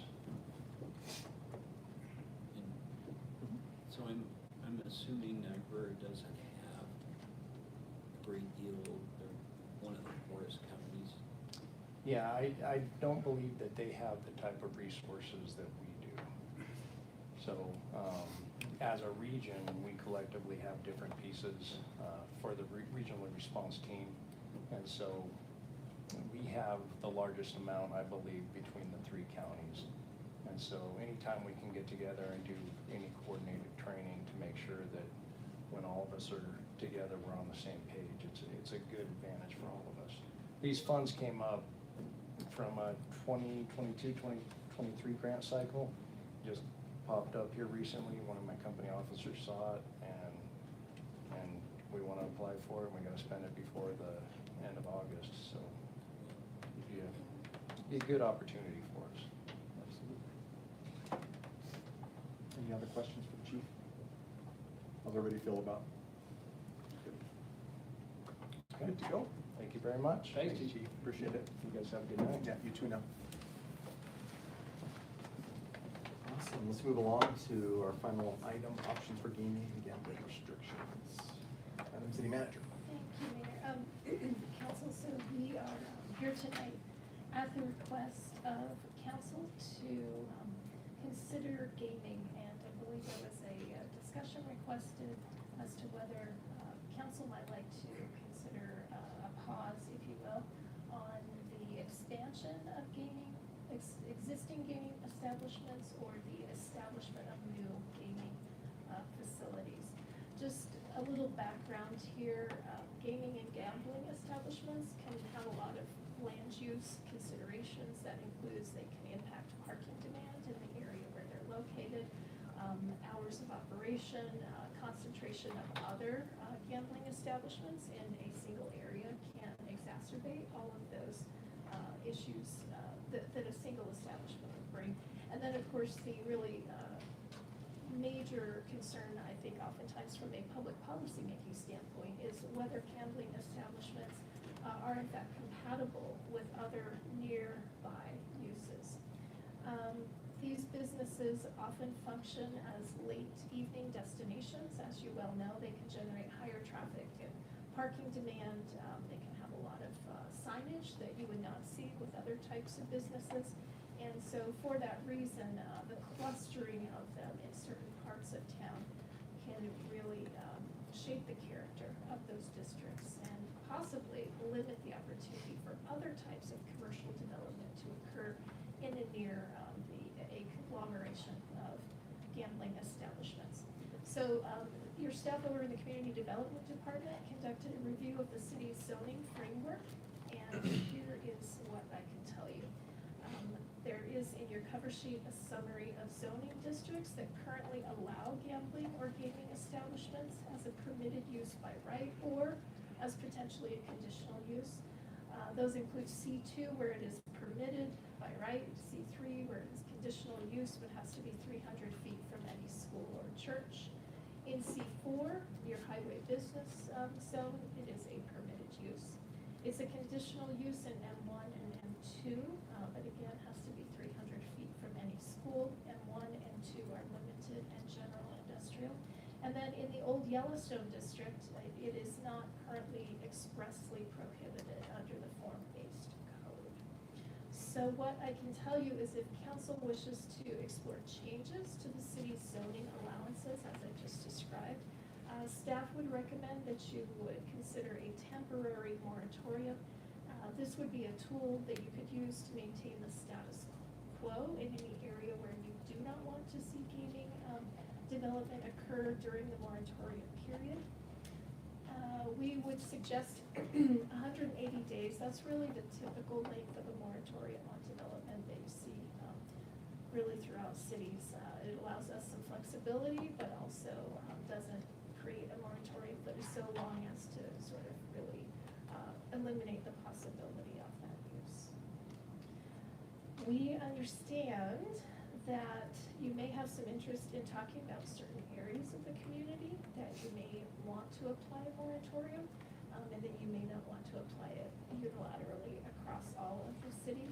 And so at the bottom of your cover sheet, you'll see we've outlined some suggested questions for you to ponder this evening, and through that pondering, give some additional direction to city staff on where we go from here. So the first is, should the city even adopt a temporary moratorium at this time?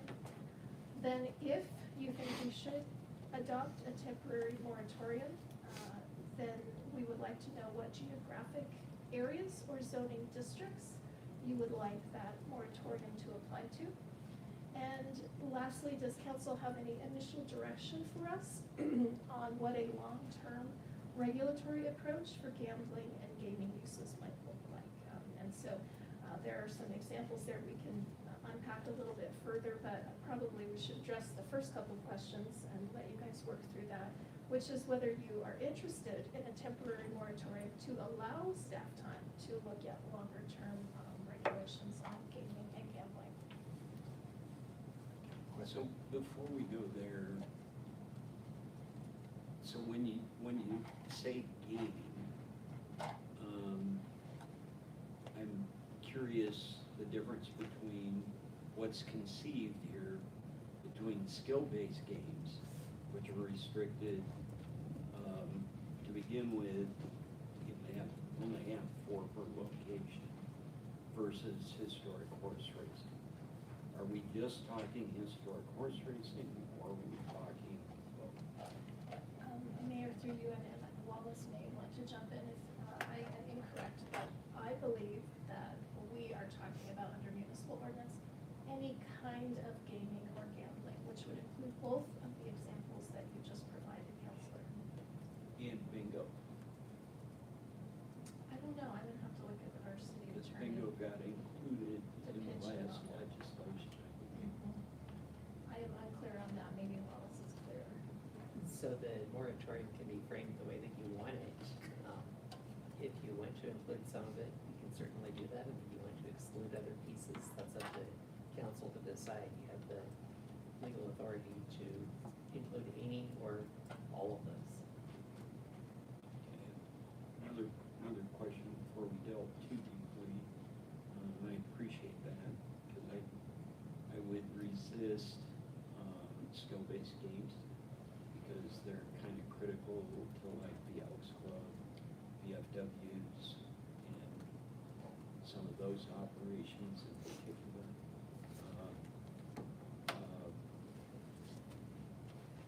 But historic horse racing. So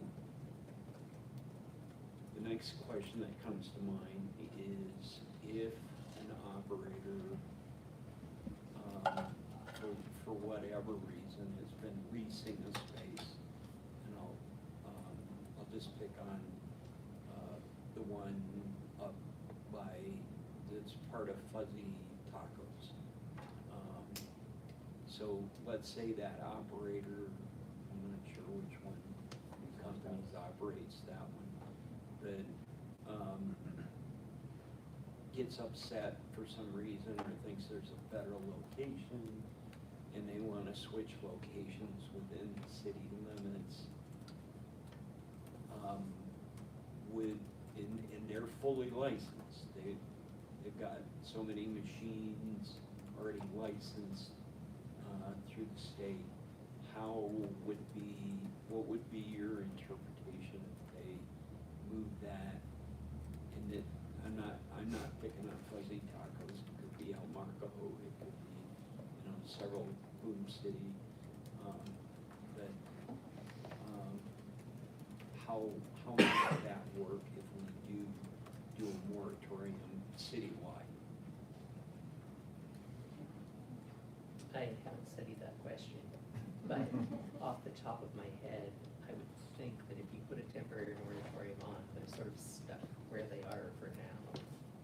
They're still licensed to be there, they're grandfathered in where they are, but I would need to research that more, but that would be my preliminary take, is they would be stuck where they are. That makes sense. Yeah, go ahead, Tom. Thanks, Mayor. I've been trying to do more research on this, there's plenty out there to digest. But I do find it appealing, this concept of a 180-day moratorium, because as a result of legislation that was passed in the state legislature this most current session, we now have more authority over how many of those games exist in our community, where they're at. And I imagine I'm not the only counselor that's heard from constituents about perceived oversaturation of that industry in our community, and frustration when places are converted into gaming-specific operations. And so I think it would behoove us to kind of pause activity for right now, analyze how many games we have in town, where they're currently located.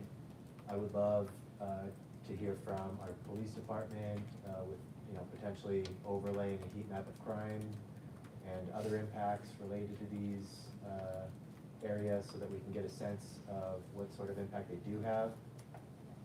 Once we have that baseline data, then I think we need to have conversations about what our tolerance level is for those impacts, whether we should restrict these businesses to a concept I've read about is corridor-based zoning, which you essentially set up several areas around your community where they're allowed, sometimes with conditional use permits, sometimes not, but you're essentially establishing these gaming districts throughout your community.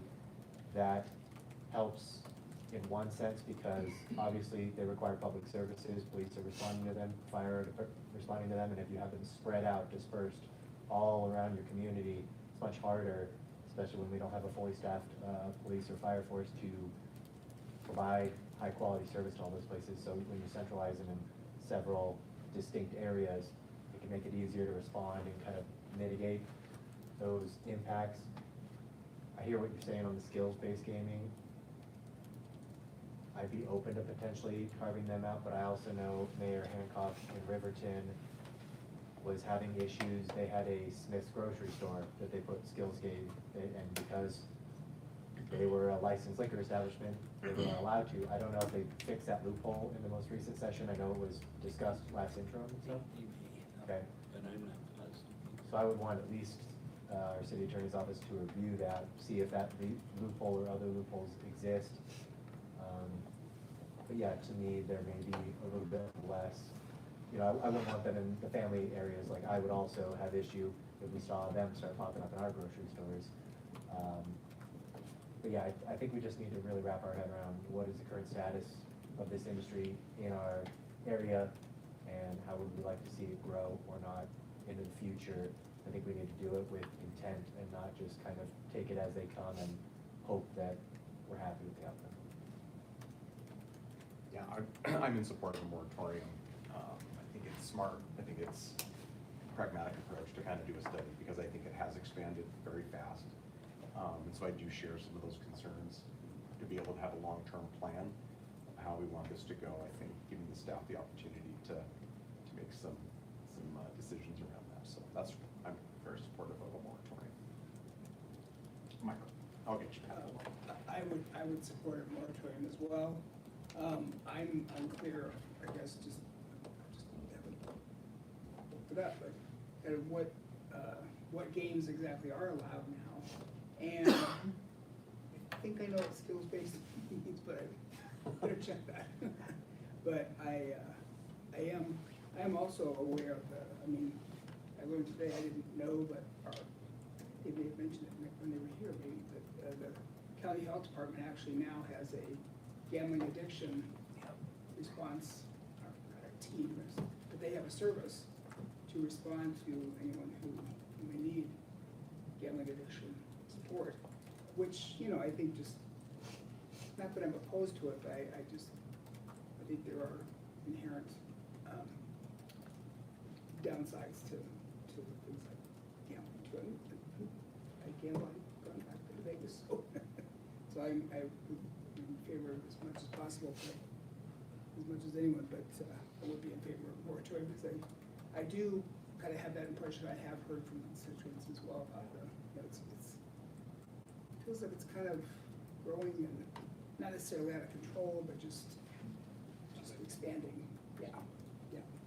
I think they're general concerns, right? I mean, the impacts of crime, the impacts of, you know, even with like liquor and the liquor licenses and the combined medical things. Sorry, Pat, go ahead. So on that point, on the addiction side, so that's all funded through the gaming companies. There's a percentage of revenue and taxation that goes into that pot. And then it's up to the counties. Not all counties apply for that. That's what the Trumbull County Commission did to put that money back, because it is a fund. So I'm not sure doing, I'm interested in this district thing, but I think, quite honestly, that ship has sailed. Where we now, I guess for expansion, we could look at districts, but then does it open us up to litigation at this point if we decide to go with districts? In particular, does that open us up to litigation because, you know, one company bought Sonny's sports bar right next to the Seventh-day Adventist Church? I don't know how that'll work, quite honestly, but, and, because it's certainly not 300 feet away from the back of the church. But that, I'm just wondering in the future if that does open us up to litigation. Well, they're there, why can't I be, you know? Go ahead, yeah.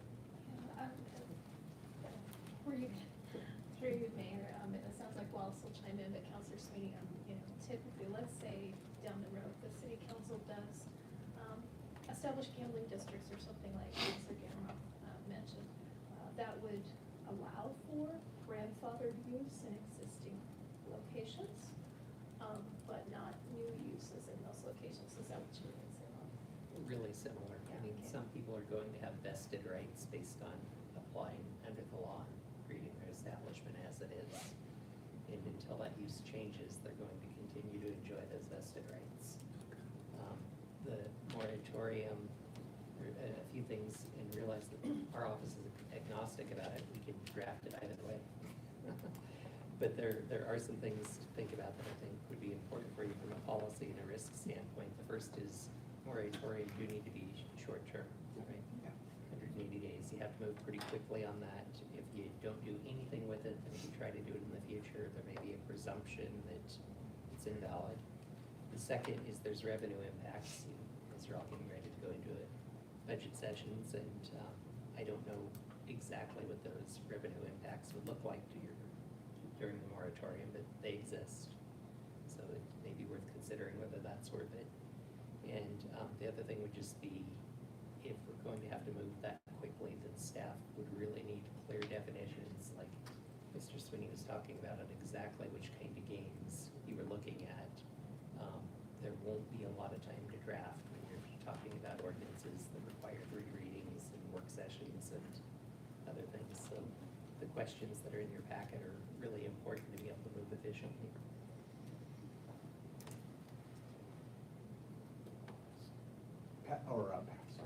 Well, we have up to 180 days, but we could do less than 180 days. So we could go within any of those types of. Those timelines have been presumptively reasonable with most courts. So yes, you could do it quicker. It'll take you 6 months to If you extend it, there probably needs to be a really good reason to extend it. That's where it gets pretty great. Well, Janine made a good observation too, and then we need 6 weeks to be able to pass the ordinance, so there's that window as well to go through that. So. I had thought that the 180 days was a big deal, but now I'm really kind of freaked out about it. About how short it is. Yeah. Kyle. Concerns noted. I guess I'm not as worried about it. My feeling is that it gives us 6 months of breathing room to do some legwork, to have the conversations.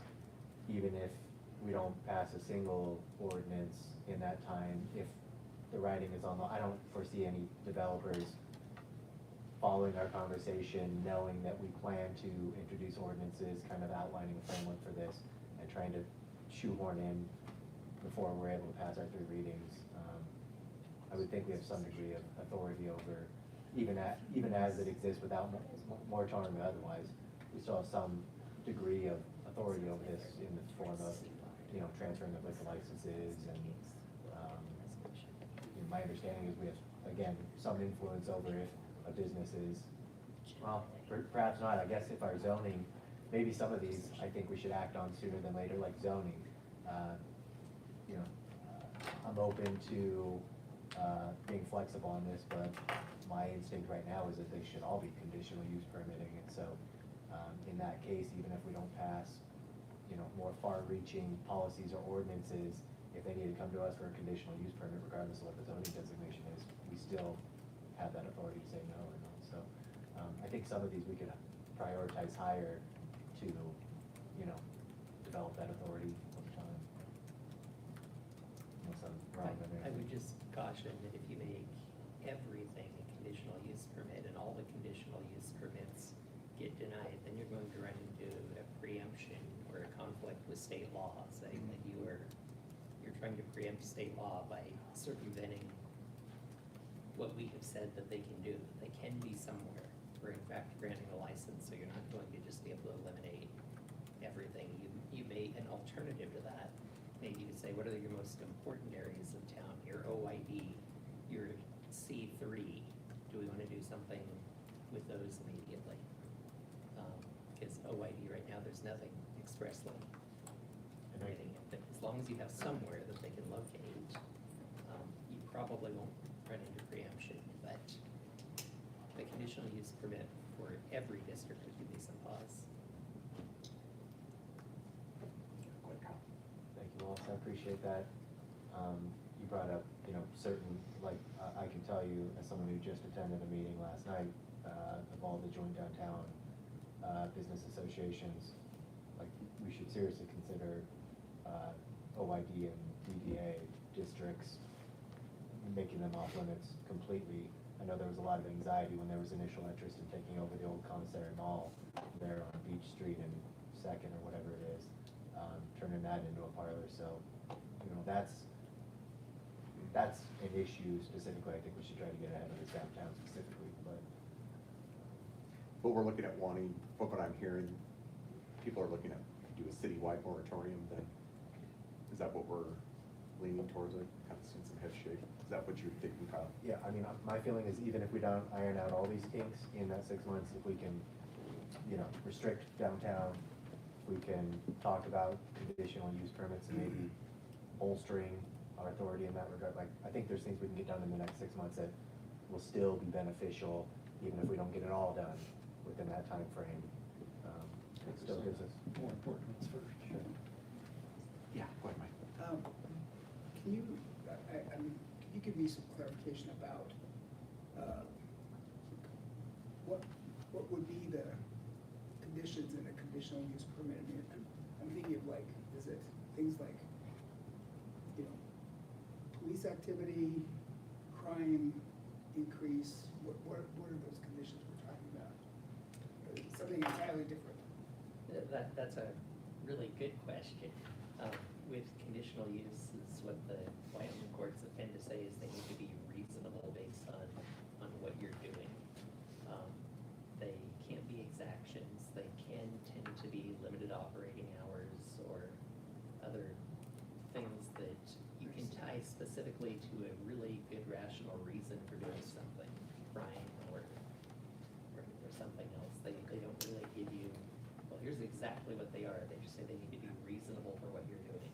And if you have a rational basis for doing that, it's usually upheld. So it sounds like that, looking at that first question, that, you know, we are okay with the temporary moratorium. And then, Gene, I might have you kind of guide me here. So, looks like we've also had the citywide thing, unless somebody wants to push back on me, citywide. The third question really seems to be a bit more broad, and expansive. And I know I just kind of chatted with you for a second on the side here. Looking at the direction to give staff tonight, what do you think would be the best way for us to move forward with that list? I mean, if that makes sense tonight. Well, I'll say this, hearing your discussion so far, I feel like those of you that have spoken are asking for a little more data. And so I wanna kind of hedge and say, if, you know, I ask you right now, well, what kind of spacing requirements do you have in mind? I feel like you don't have enough data to even give us any meaningful feedback on that right now. And that spacing would be like space from churches and schools, things like that. Or, as the planners have suggested, we already touched on permitted versus conditional uses, but characteristics of gaming, and are they compatible, or would they erode the character of certain districts like OYD? I get a feeling that you have some concern about that, but that's really more of a subjective thing. So I think data can, if you do it, let me backtrack. If you do a citywide moratorium, we don't have to worry about the character of districts and if that use is compatible. We just have a blanket moratorium, and we have 6 months that we can work on this, and it's actually gonna be about 9 months. I wanted to clarify that too. Because we'll need 6 weeks or so to pass the ordinance to establish the moratorium, then we'll have a 6-month pause or 180-day pause that we can work on it, and then it'll take another 6 weeks to adopt an ordinance if you so choose. So I've hedged, but I feel like asking for too much more feedback right now is probably dangerous, because I feel like you need data. Go ahead. And I would just say, included in that data would be some definitions of terms, like, I'm not sure what buffering, is that the same as spacing, is, you know, Yeah. you know, so yeah. Sometimes it's creative landscape and things like that, I to sort see. of, or fencing to sort of cordon off the establishment I and see. make it attractive or less noticeable, but yeah, Okay. there's a lot you can do there. Parking, do you want on-street you know, on-site parking, how much, enhanced parking? Amber had to leave, but she wanted to make sure her opinion, yes to the moratorium, she wants to see updated PD data, and she would support a district-based system as a starting point for policy making. Okay, that's great. District-based versus citywide? I think that's my understanding. Like, Kyle, you probably know more about this than I do. Yeah, I mean, I think it's going back to that concept I brought up of the corridor-based zoning where you're establishing districts, again, Yes. with the understanding that some of these people are gonna be grandfathered in because it was legal at the time, but trying to influence people to develop these in specific areas of town. Because I think up to this point, it has, you know, they're all over the place right now, like there really are, you know, specific areas. So, and my guess is it makes it hard from a public service provision standpoint to respond sometimes, so. But I don't wanna operate under assumption, I'd love to hear from the chief at some point in the future. No, go ahead. Go ahead. So I'm wondering about carve-outs for skill, and bingo. Because to my knowledge, the only bingo operation is troopers. You know, I don't know if the Catholics are doing any of that anymore, so. We've moved away from bingo. So they're crying. Are they finding anyone? There- Do you know anyone that wants to open a bingo facility? We move, Then I we don't move think- more towards blackjack. Oh, oh. That makes sense. It's a little more fun. Yeah, Randy. So I'm good with the citywide moratorium, and I don't think we need to exclude bingo. If you don't know anyone that's trying to join and open up a bingo, they can wait a minute.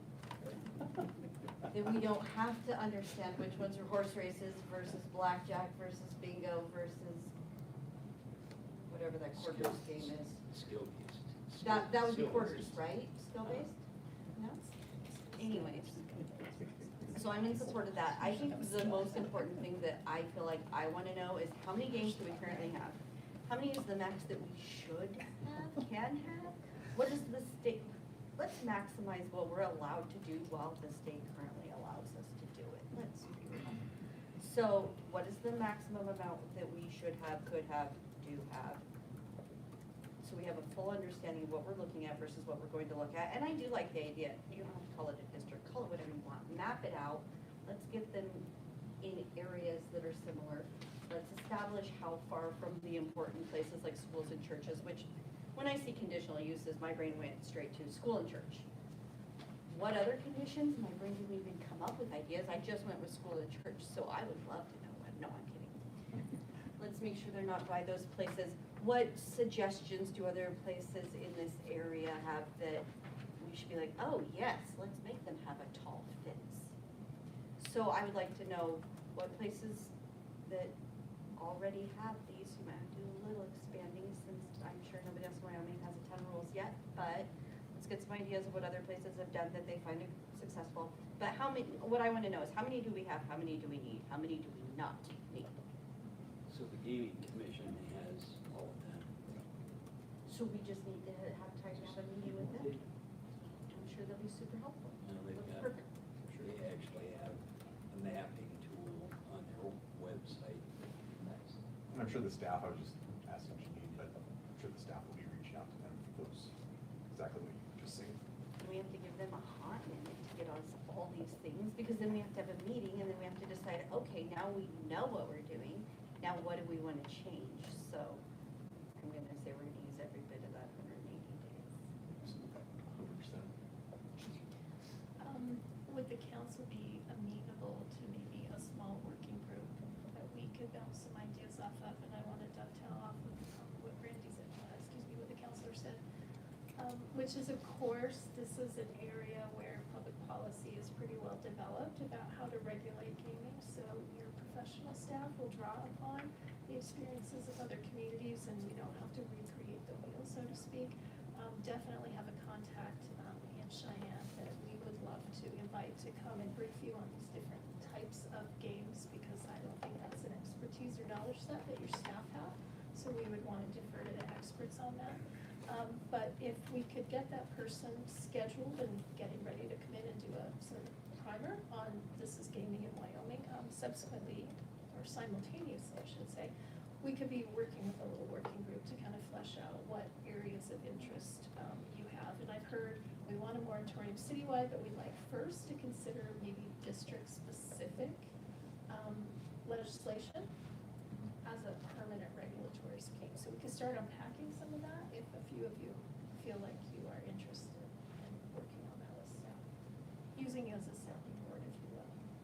Anybody interested on sitting on that? Not your asking. Michael? Yeah, I would be. Just one thing too, I kind of wanted to point out, Randy's comment earlier, several weeks ago about it, with the election cycle looming, that I think, my math is right, I think we could potentially have, at least, maybe not have the ordinance in place, but have some pretty substantial decisions about the direction of our ordinance by December, say. And I think, I think so but I too. would be interested in that. Would you So all you're want to saying know? putting people that don't wanna run it in on the group, is that what you're saying? One or two, or, yeah, however many Well, does. or you're just gonna have this baby all wrapped up. Yeah, just kind of looking, I know Michael had volunteered, but maybe one or two Ashton sitting on that, that would be great. I'm not looking at you, Brandy, I've already put you on, I put you on committees behind your back. At least you asked this time. I think it's really kind of you, right? So I'd be interested, but I mean, your expertise, Pat, too, in business, things like that. have to be pretty flexible on times. How flexible? Quite. How do you feel about lunch hours? Maybe. All right, fine, I'll do it. That was a typical. Because I would like to still discuss, you know, I do believe more is coming. I mean, the last, I can't remember if it was MGM or who bought the new track going east of Cheyenne. But one of the major players in the gaming industry, and they're tying it together with Colorado. They're propping up a new track in Colorado, and but it's a major, and I can't remember if it wasn't Binions, because Binions was involved in one of them, but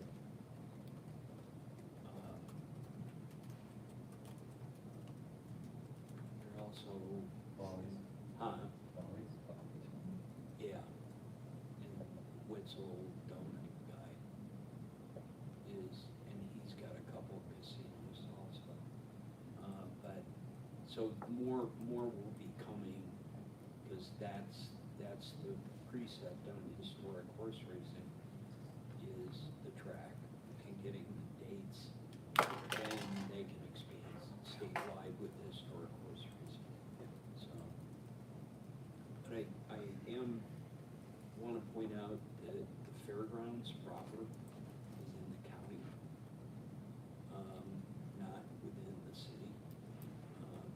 It's surrounded by the city, but it's in the county.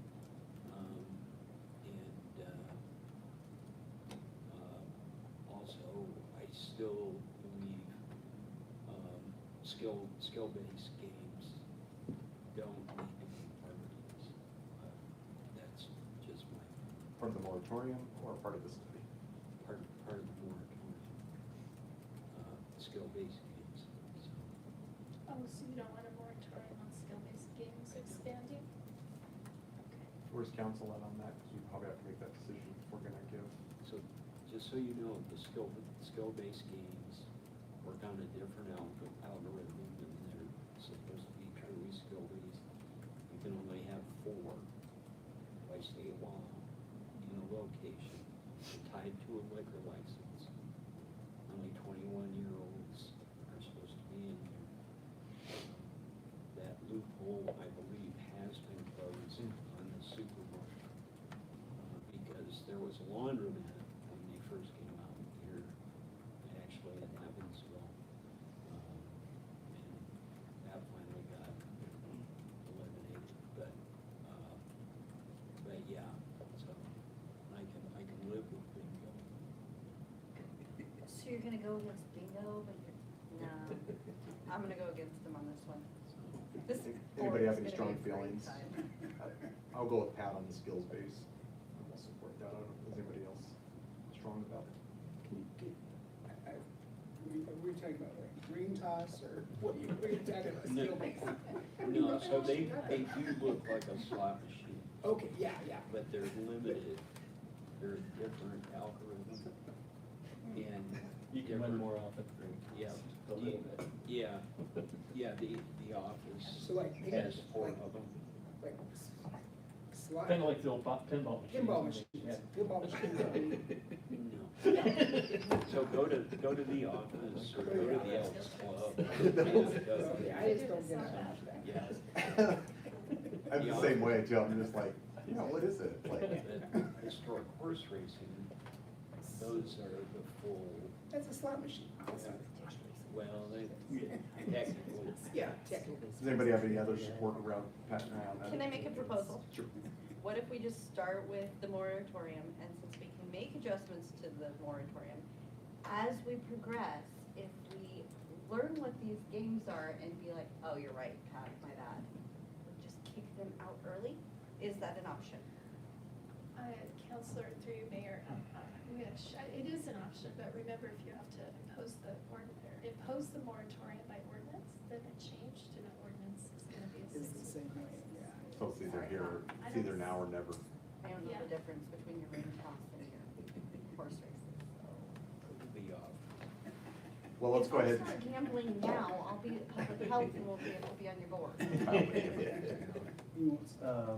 Yeah, I mean, I have less heartburn about the skills games. It does look like, Senate File 46 did close that grocery store loophole I was talking about this most recent session, so, you know, I think people are more concerned about the larger OTV parlors.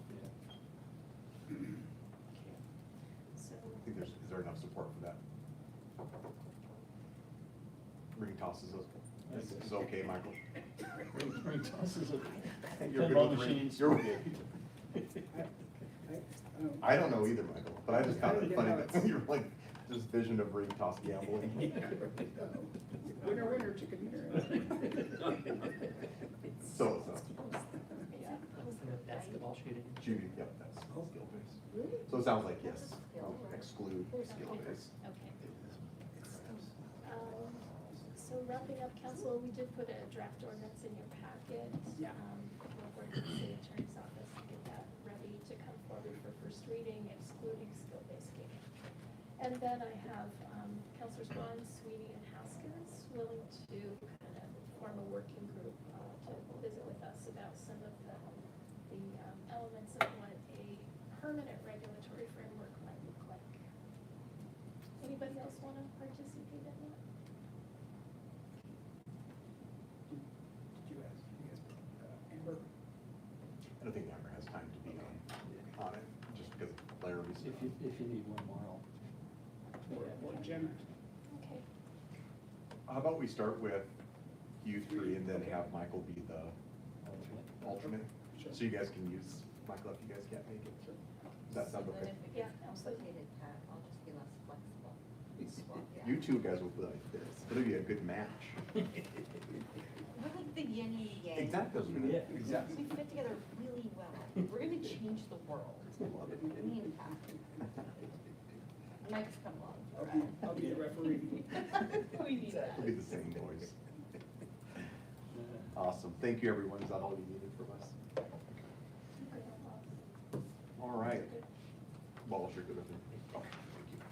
All right, let's do agenda review. I don't know if you have anything, Janine, for us on the review at all? Dates and I thoughts? don't, actually. I looked earlier and I think what's coming forward is pretty straightforward, so I'll leave it at that. If you have any questions for me, though, happy to. Does anybody have any questions about the upcoming agendas? Okay. All right, let's go ahead and do council around the table. Back when we start, Kyle, before we go there, should we talk, possibility of adding something on, the expansion of? Yeah, I was gonna bring it up around the table, but agenda review is probably an appropriate time too. So through DDA, OYD, and meeting I was at last night, there is interest in folks downtown to expand the operating hours and the geographic area of our open container ordinance. I know that usually starts Memorial Day, which is coming up real quick.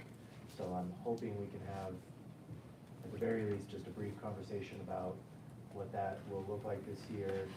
And if there's, the request that I received, Jenna, that's what she was saying before she left, is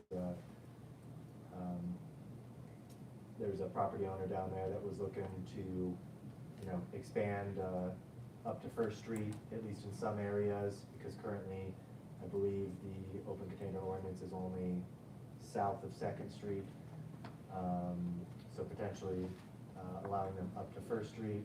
There's also interest from multiple people to increase the hours on specifically Saturday, to be a little more generous. And note Jenna gave me said that currently the folks on the south part of Ash Street, R321, Rocco's Drinkery, and south of Midwest on Ash Street are not in the boundary. That surprises me. I thought they were, so I guess maybe just looking for clarification on that. But yeah, there's some recommended minor adjustments, and so hopefully we could nail it out in maybe, one work session or something, but. Is council okay with putting that on a work session? Sounds good, yep. Will that take an ordinance change, or how, how complicated? Yeah, I don't believe it's an ordinance. Yeah, it's a resolution. Yeah, it's a resolution. So A little more simple. can we get that done?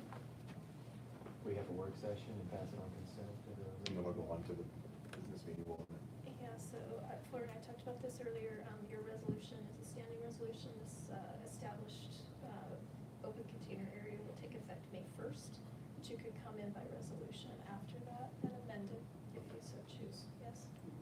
But it will take effect in the existing boundary and timeframes, day of timeframes on May 1. So would that come into effect before Memorial Day, or? Yeah.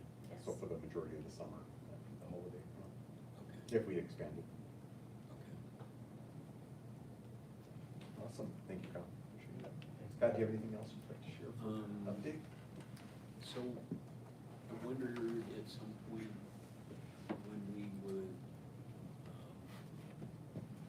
talk about anything going on in particular with stirrups and all of that. Is there any plans for any special session or executive session on real estate matters? Mayor, at this point, we are planning meetings with some of the property owners down there over the next week, and I guess we'll see the outcomes of that. I know the city attorney's office has concluded the legal research to understand the ownership and restrictions on the city-owned parking lot, including easements and those types of things. So I wouldn't rule out an executive session, but at this point, I'm not aware of the need for one. I don't know if you wanna have anything to say from the legal side of that. I don't want to put you on the spot, Walt. I know I said I wasn't gonna give you any curveballs. Yeah, I think whether we can do an executive session will be determined by what happens next week and whether potential litigation falls from that or not. That makes sense, Pat. We're gonna have to kind of wait after that. It does, but sooner or later, I'm gonna ask some questions, You bet. and whether anybody wants to answer or not. That's fair. This has gone on for a while. That's fair. Thank you, Pat. Anything else? Yeah, I can take back to, so, also, I believe everybody got the, email from Warren Yeomans, on the Stone Ridge property, asking for reconsideration. I don't know, it was pretty firm from council to not reopen that, but I don't know if anybody looked at the email, and if we have any grounds, so that was my Okay. so. I'm just gonna offer if, Counselor, if you have specific questions, about any of these things and you'd like to send them to me, we'd be happy to do what we can to answer those. Okay.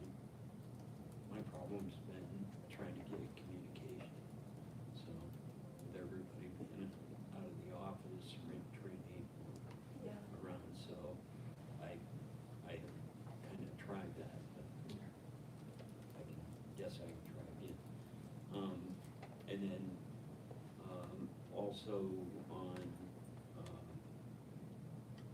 I was at yesterday, Minerals, Economic Development, Committee meeting, talking a little bit about the Business Council and the benefits, that they bring. was pretty well attended. And I thought for the most part it went fairly well, so, but we'll see what comes of all of that. That's all I've got. Thank you, Pat. Michael, do you have anything? Today I attended the Natrona County Safety and Justice meeting. They did a report about the results, they call it a Wilder survey. It's actually a survey of the members of that committee, or council rather, that asks about kind of operational, kind of how well does the group function as a team in terms of respect, relationship, trust issues, resources, et cetera, et cetera. And so there was some conversation about around having around capacity, and then I think the other one was mission alignment. I believe were the two areas to focus that group was going to focus their work on. We had two reports, one from the county health department, kind of similar to the update we had a few weeks ago from Anna, but just kind of one of the high points of what the health department, what services they offer, resources, et cetera. And we also had an update that we also had previously about the Central Wyoming Counseling Center mobile response team. So that was a good opportunity to hear more about that and ask some deeper questions there. I have had some, not a lot, one was a phone call and some just kind of people you run into and questions about the size of, if there's a restriction, and I can email this to you, Eugene, or Jenny, Eugene. Jenny, thank you. The size, if there's a restriction in city ordinance about political signs in yards specifically, the concern was that there are political signs that are popping up and they're larger than your average yard sign in yards, and kind of obstructing people's view when they're trying to pull out from a street. This is specifically on Poplar Street, trying to pull out from a side street, and their view is obstructed to kind of see oncoming traffic. Also had, and again, I can email some of these to you as well, to you, but one thing that's just kind of emerged, I guess, on my radar is as we talk about housing and the number of unhoused individuals in Casper and so forth, and those challenges, the idea of kind of thinking about housing as a continuum, and this kind of goes to the question I asked Kelly about, that I mentioned to you, Janine, about her thought about taking a more holistic view to housing in Casper, looking at that continuum of, and I think of that start, at least for me, the starting of that continuum being an emergency shelter for those individuals who, they're not ready to commit to some kind of permanent supportive housing, but they just need a place to get off the street so they don't die, that kind of thing. And they're kind of get folks out from under the bridge if we can, or out of the parks, or wherever they're staying on the streets. So I'll email those to you. Okay. That's all I have. Thank you. Matt, you have anything? I'm pretty sure I did something, but It's lost. I got nothing. I know I was somewhere. Same. I'm good. No, I do. We did the URA. We're gonna Oh, form a yes. group. That's right. You were there? Come on. I was there. That's what we did. Awesome. Got that. Sorry, nice. That was terrible. Kyle, pick up our slack, would you? Had a homelessness coalition meeting last Wednesday at the Collective Health Trust.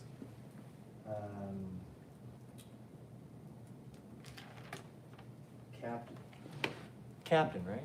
I wrote lieutenant. I don't know why I always get the title messed up. Captain Dabney was there, and he discussed a very difficult case that occurred earlier in the week with a non-compliant individual who had made their way to Casper from elsewhere. And so those providers in that meeting kind of explained the work of the situation table, which I didn't know much about, so it was enlightening from that perspective. But they meet monthly to address high needs clients and how to provide wraparound services to them to, really try to achieve the best outcomes. And to me, it was just an illustration of how much better it seems like everyone is collaborating and coordinating together on these types of cases. I think through the creation of the Natrona County Safety and Justice Group and the situation table and the Homelessness Coalition, I'm just glad to see, historically, when I worked in social services, it felt very much like everyone was siloed, doing their own thing, not talking together, not coordinating services. So I'm just glad to see that culture changing. It seems like it's yielding quite a bit of benefit already. But it does still highlight a gap in services that currently exist, primarily, as we discussed in that meeting, for pre-dementia elderly individuals, folks who are on limited funds, who maybe there's concerns about them being able to take care of themselves, but they do not qualify for a 381 involuntary cycle initiated by the state, and they refuse or unable to live in assisted living. So there are people that are definitely still falling between the cracks because we don't have services or legal mechanisms like I brought up before. What's that called? Not stewardship, but Conservatorship. Conservatorship. We don't have those sorts of things really broad enough to capture these people and really guide them into treatment when they should, when they need it. So it's a serious issue. I hope they pick it up at the state level because I think that's where it needs to be addressed. Salvation Army, they have 10 beds of transitional housing now for justice-involved individuals with more on a waiting list. Kelly from Community Action Partnership reported that in the last month, there were 104 households that have received $20,000 in assistance to prevent eviction. So just kind of a continuing saga of those updates I give, where it just seems like more and more people are struggling with the utility bill payments. At a WHAM Region 4 meeting it was right after that homelessness meeting, an hour or two afterwards, last Wednesday. Ashley, our executive director, updated the group on the work that they're doing in the interim. Housing and water are two big issues most municipalities and towns are asking for assistance with. I was had a tab open, I was paying attention to our meeting, but I was also reading about Fontenelle Reservoir being at 49% and them potentially drawing down that to feed Flaming Gorge, which they're drawing down to feed Lake Mead. So, the water is still definitely giving me cause for concern. We discussed the summer convention in Laramie, which sounds like it's going to be awesome and have lots of different components to it. A lot more elaborate maybe than previous ones. So we encourage you to maybe join. WHAM is offering resources to cities to help them navigate things like FOIA requests.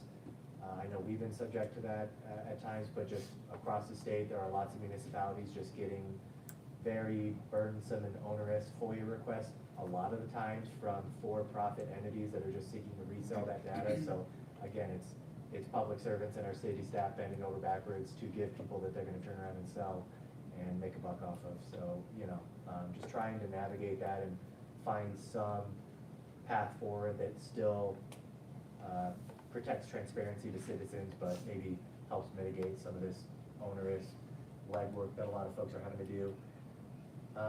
And then I had a downtown meeting last night. It was DCBA, Downtown Casper Business Association, Downtown Development Authority, OYD, had Lindsay from Lyric there, David Street Station was present, so a good meeting of everyone with kind of downtown interest. They're having a lot of success with, I think it's called Windows in Bloom. Everyone painting on their windows. They're doing kind of a contest right now for best dressed windows, and they found a lot more success with that than they were hoping for. It's going very well. They're having lots of people participating that didn't even sign up to be like the actual event. And so they're talking about doing something similar around July 4th for the 250th celebration. We already talked about open container ordinance. And then Melissa from Downtown Development Authority, she gave an update on that board's goal to permanently light 17 planter-based trees along 2nd Street. She had some demo lights that she showed that were, very cool. We had Tough Guys from Laramie is the contractor we're looking to work with to install that permanent lighting. They were up here yesterday to do kind of a site walk and get eyes on the area. And so, yeah, that's a very cool project that all the downtown folks are really pumped on.